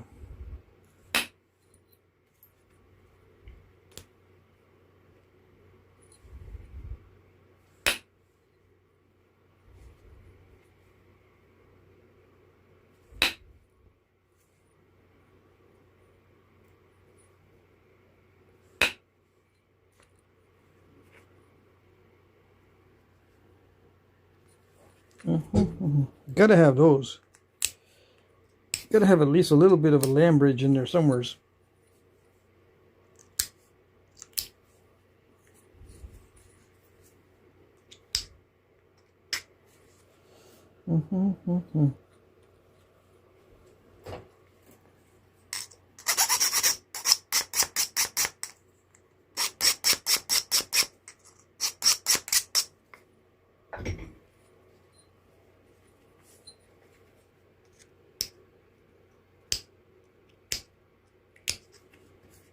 Okay, I see. It's not going to be easy to get those out. On this particular type of stone, or this particular stone, those little fingernail step fractures get stuck sometimes.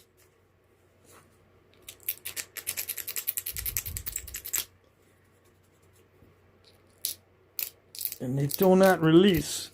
You're going to crunch them out. Like that. Should have probably done that before I put metal marks in there.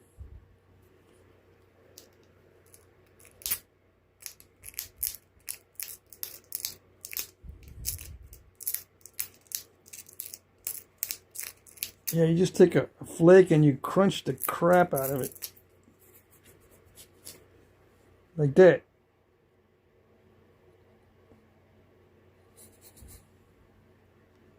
Okay.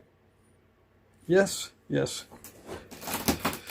Yeah, it's getting to be that time. I've had enough. Let me finish this. I'm asking myself to let myself finish this.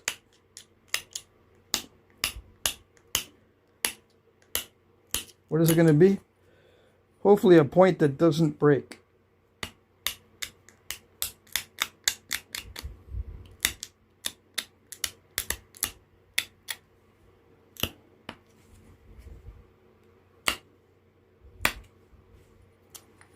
All right, I can see how this is going to go. That's how you're going to play this.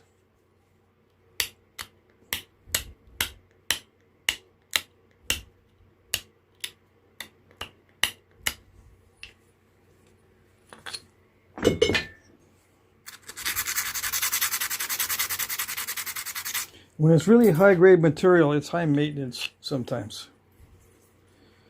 Yeah, that's where it goes.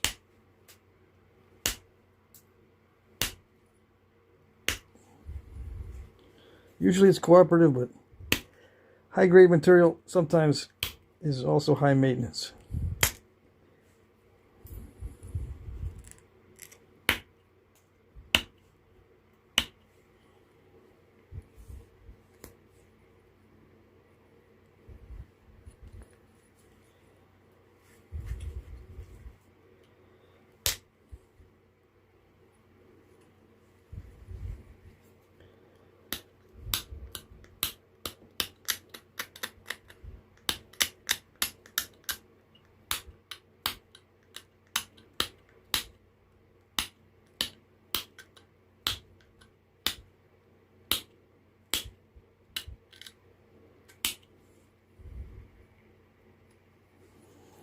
That's thin. Yep. Translucent. What do we got? Oh, we got a couple of eyeballs in there. Let's see. Oh yeah, we got it staring back at us. Yeah, just the way I planned it. It's got a couple of eyes in there staring back at us. Anything else? Ooh, that's got some weird transparency right there. That's the moon in a landscape or something.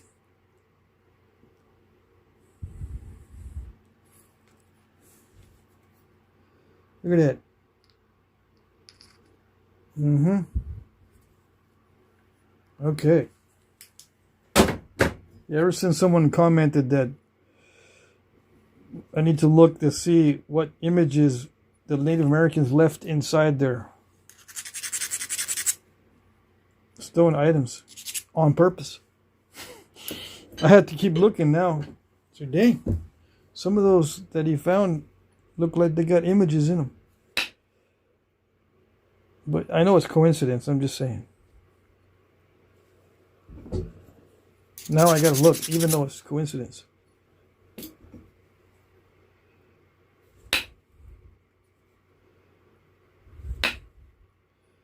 But yes, I spoil it because I tell you that I'm just making it up. I could tell you that I did it on purpose.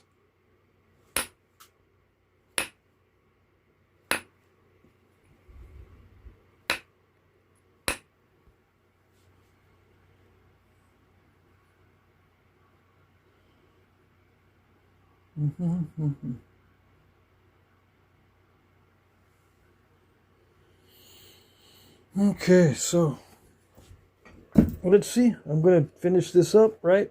That's what I've been saying for the last 15 minutes or so. Yeah, I want to finish this up before the time's up. I don't know.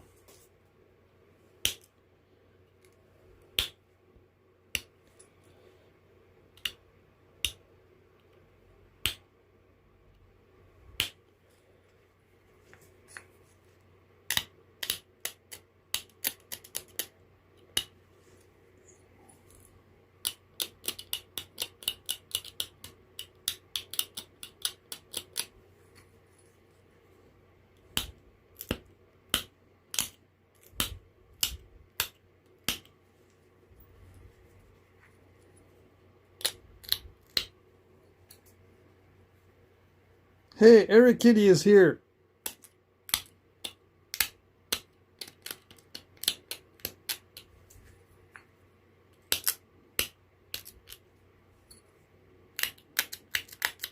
It's almost the end of the live stream. Do you usually go to the end of the videos when you watch other videos? See what we finally come up with?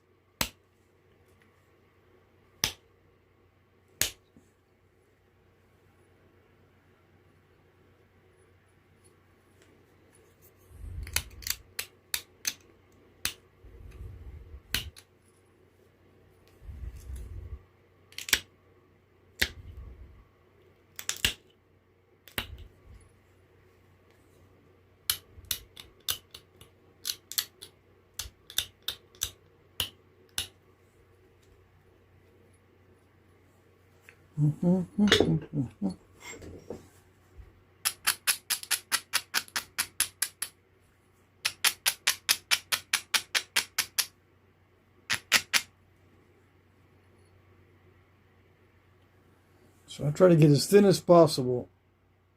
Yeah. I'm going to put some notches in, then I'll make this base a little bit deeper as far as the concavity in the base. And then I'll sharpen it, and hopefully all that won't take me too long.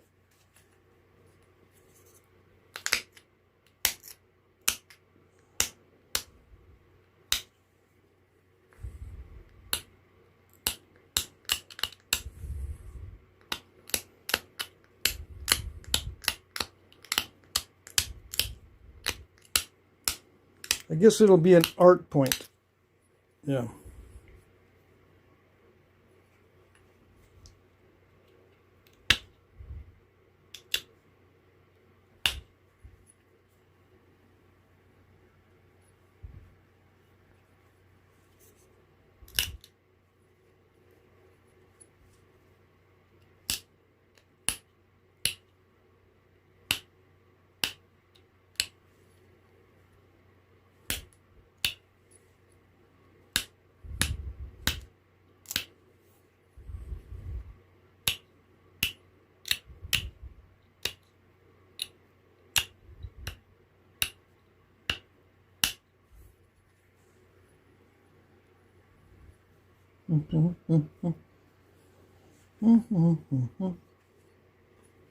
Dang, I lost some edge here.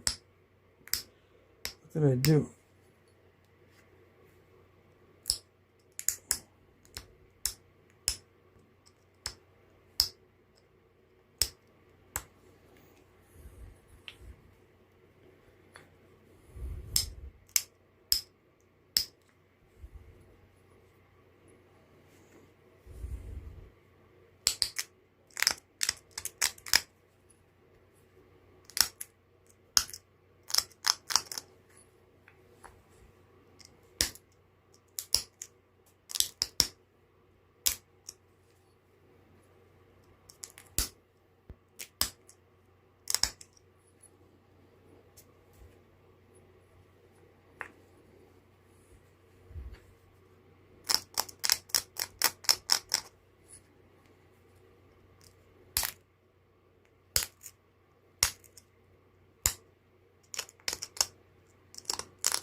Okay, one side. I think that's good for that side.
Okay, let's see. I gotta focus on this, that's why I'm not talking very much.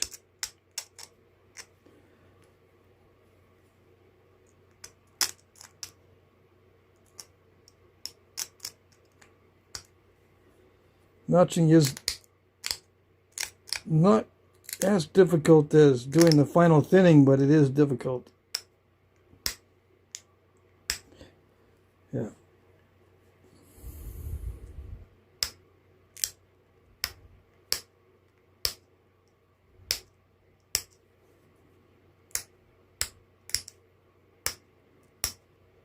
I'm just going to pick at the edge to sharpen it.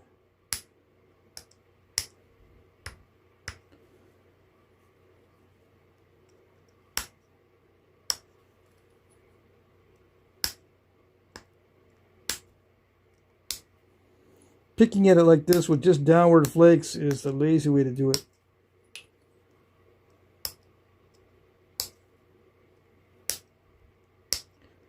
Sometimes, depending on the material, this is the only way to do it without getting a bunch of crushing.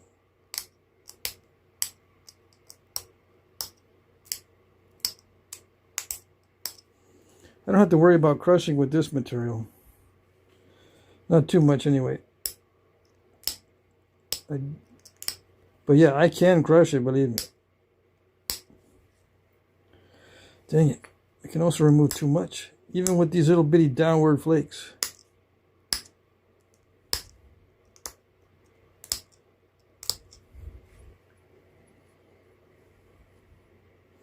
I messed up the symmetry a little bit. Yeah, probably.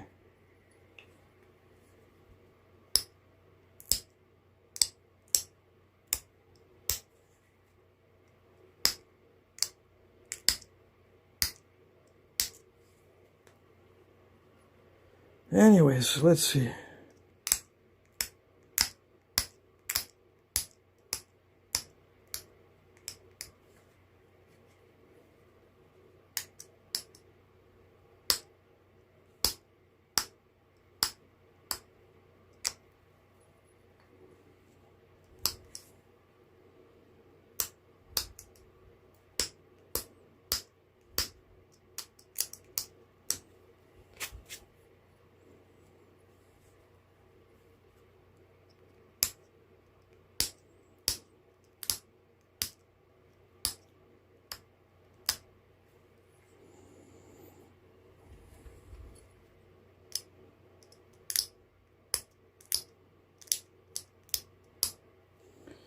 Okay, so I'm just going to make this base a little deeper. Okay, a little more concave. Or maybe a lot more.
Still lost it.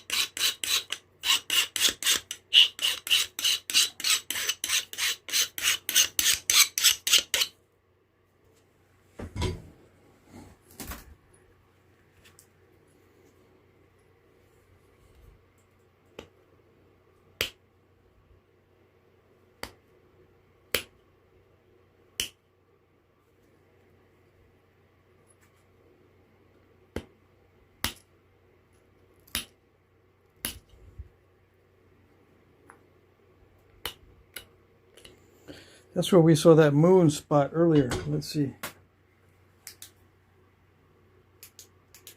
Yeah, I lost that. I forgot about that little spot there. Remember that?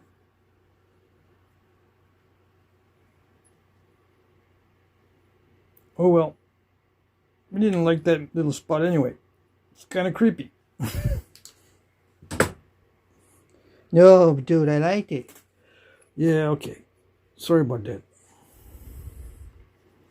How about some notches near the tip? I haven't done that in a while.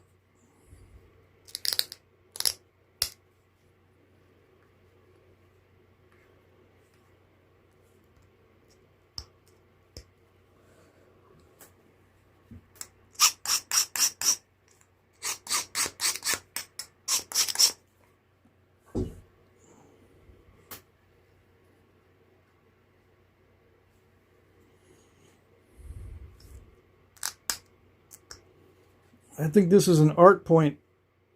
Yeah, it can be a desert side notch if you want. That's reasonable. But I'm going to do an art side notch. Yep.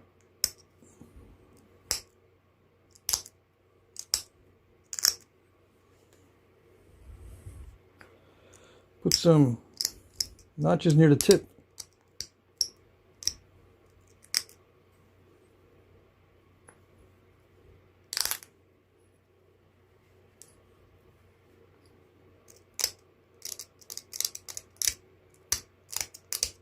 Get rid of that one little step fracture. Yeah.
Someone just now joined us.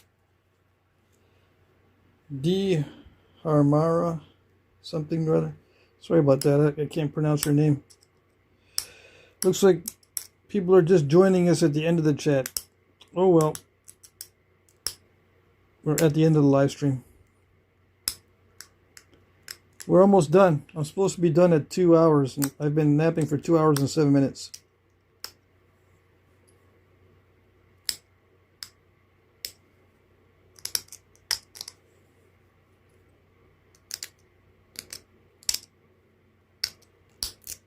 I'm starting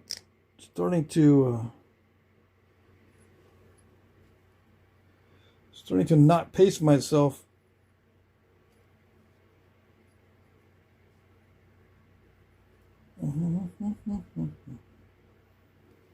So, should I put in more notches?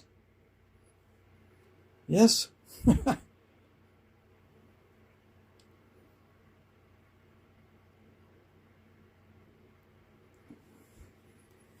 Yeah, sure, why not?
Yeah, this is the last notch.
Okay, lots of notches on this one. Yeah, arc point. That's it.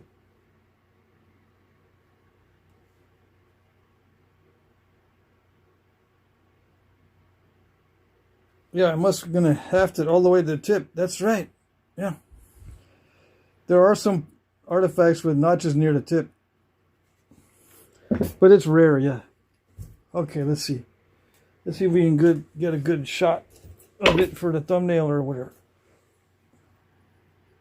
Yeah. That's it. I like it. It's an arc point. We're going to put it in the haft all the way to the tip. Yeah, make it nice and strong.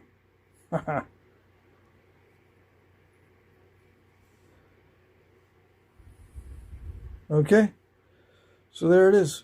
Rock the point in many notches. It was actually easy to notch, so I went for it. Yeah. I can put more notches near the tip.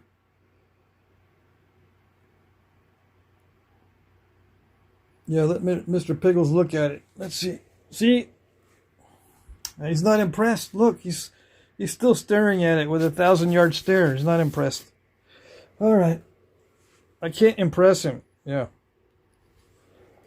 Okay, so I'm going to check the chat and say goodnight. Good to see everybody. Everybody's here, or everybody was here.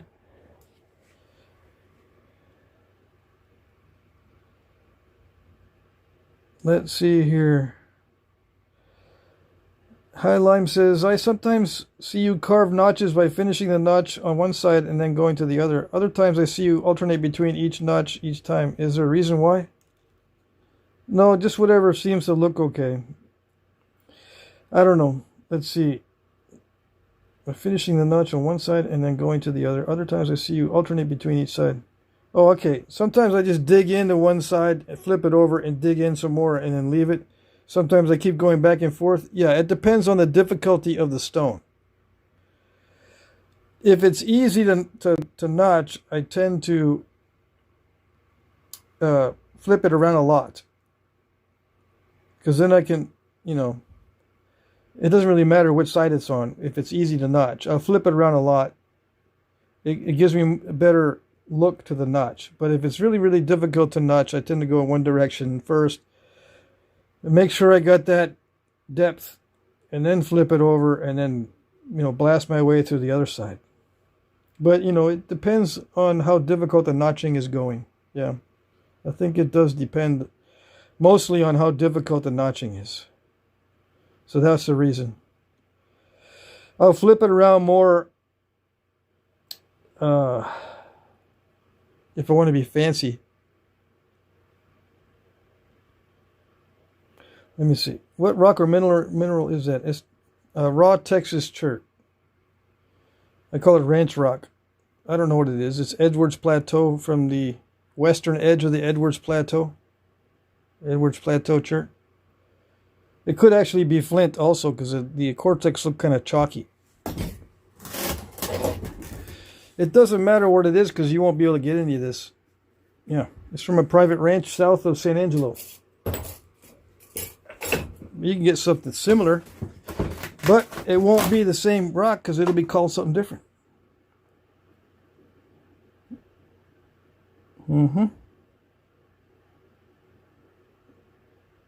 Thanks for talking me through this, Pat. Oh, you're welcome. Chris says thanks. Marty says he hasn't talked in a while. I forgot what his voice sounds like. Let's see. Maybe you're just asking in general what this is. It's a type of chert or flint from Texas. Maybe I was answering too much of that question or reading too much into it. Killer Cork says, hey, Patrick, fellers, that's some eye candy right there. Looking sweet. Thank you. Thank you. Andrew Humphrey says, good night. Looks lethal, says Blunt X. Mark asks, was thinking about notches. Narrows are harder to replace, so it's better if the arrow point breaks off. I'm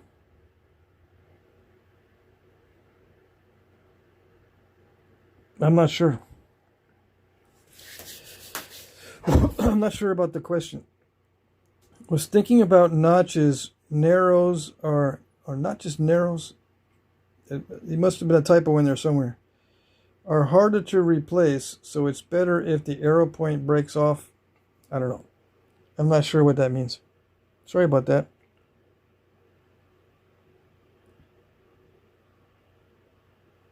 Yeah, put enough notches in there and it can become serrated. Exactly. Some people don't like the sound of the crunching rock. Let's see. We got Kat McKenzie says the sound makes my teeth hurt. Yeah. Luckily, it doesn't make my teeth hurt. Otherwise, I'd be in misery. Glenn Minyard says, I wonder who thought up the arrowhead design. I think it was thought up many times throughout history by independent people because it just makes sense. Yeah, just think about it for a while. It doesn't take an invention. I mean, people can come up with it really easy.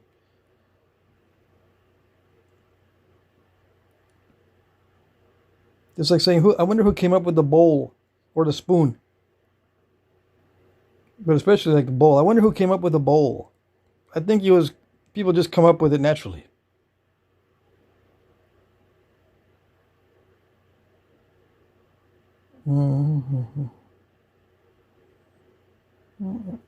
Yeah, Marty says all rocks on this channel are obsidian. Or what I call upsidian. All rocks are obsidian on this channel.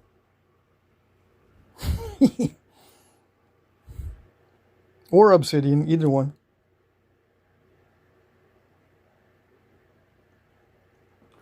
Yeah, before you say you like this stone, I've had lots of practice knapping this ranch rock stuff.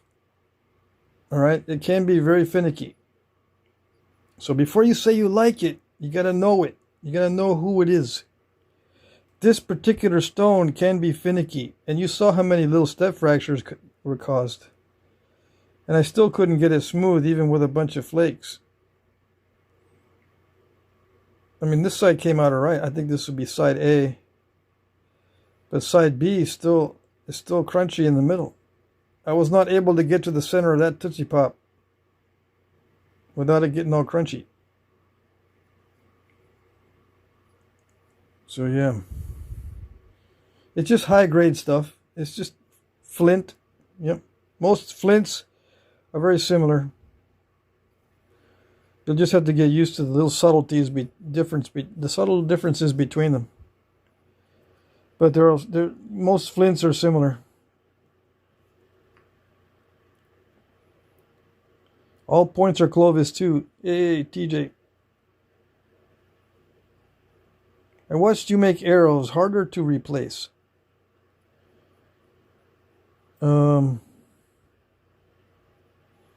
Well, let me see. I'm not sure exactly what you're getting at. I want you to make arrows. It's harder to replace. It's not difficult to replace arrowheads on arrows. And you need arrows. So even if they're hard to replace, you still need them. So it doesn't matter how hard they are to replace. They're a necessity. So you just live with how hard it is. But as far as replacing arrowheads, they're easy to replace if they break off or not. You know, if they get too dull or something happens to the arrowhead, maybe it becomes asymmetrical. It scrapes the edge of a tree or something, the whole side gets wiped out. It can still be used because it might still have a point, but it's asymmetrical. I mean, it'd be easy to take it out and put another one in. It's relatively easy. It doesn't really matter. That's my answer. And I'm sticking to it.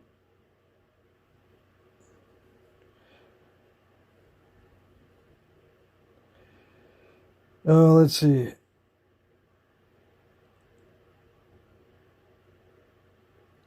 Okay, so I think that's it.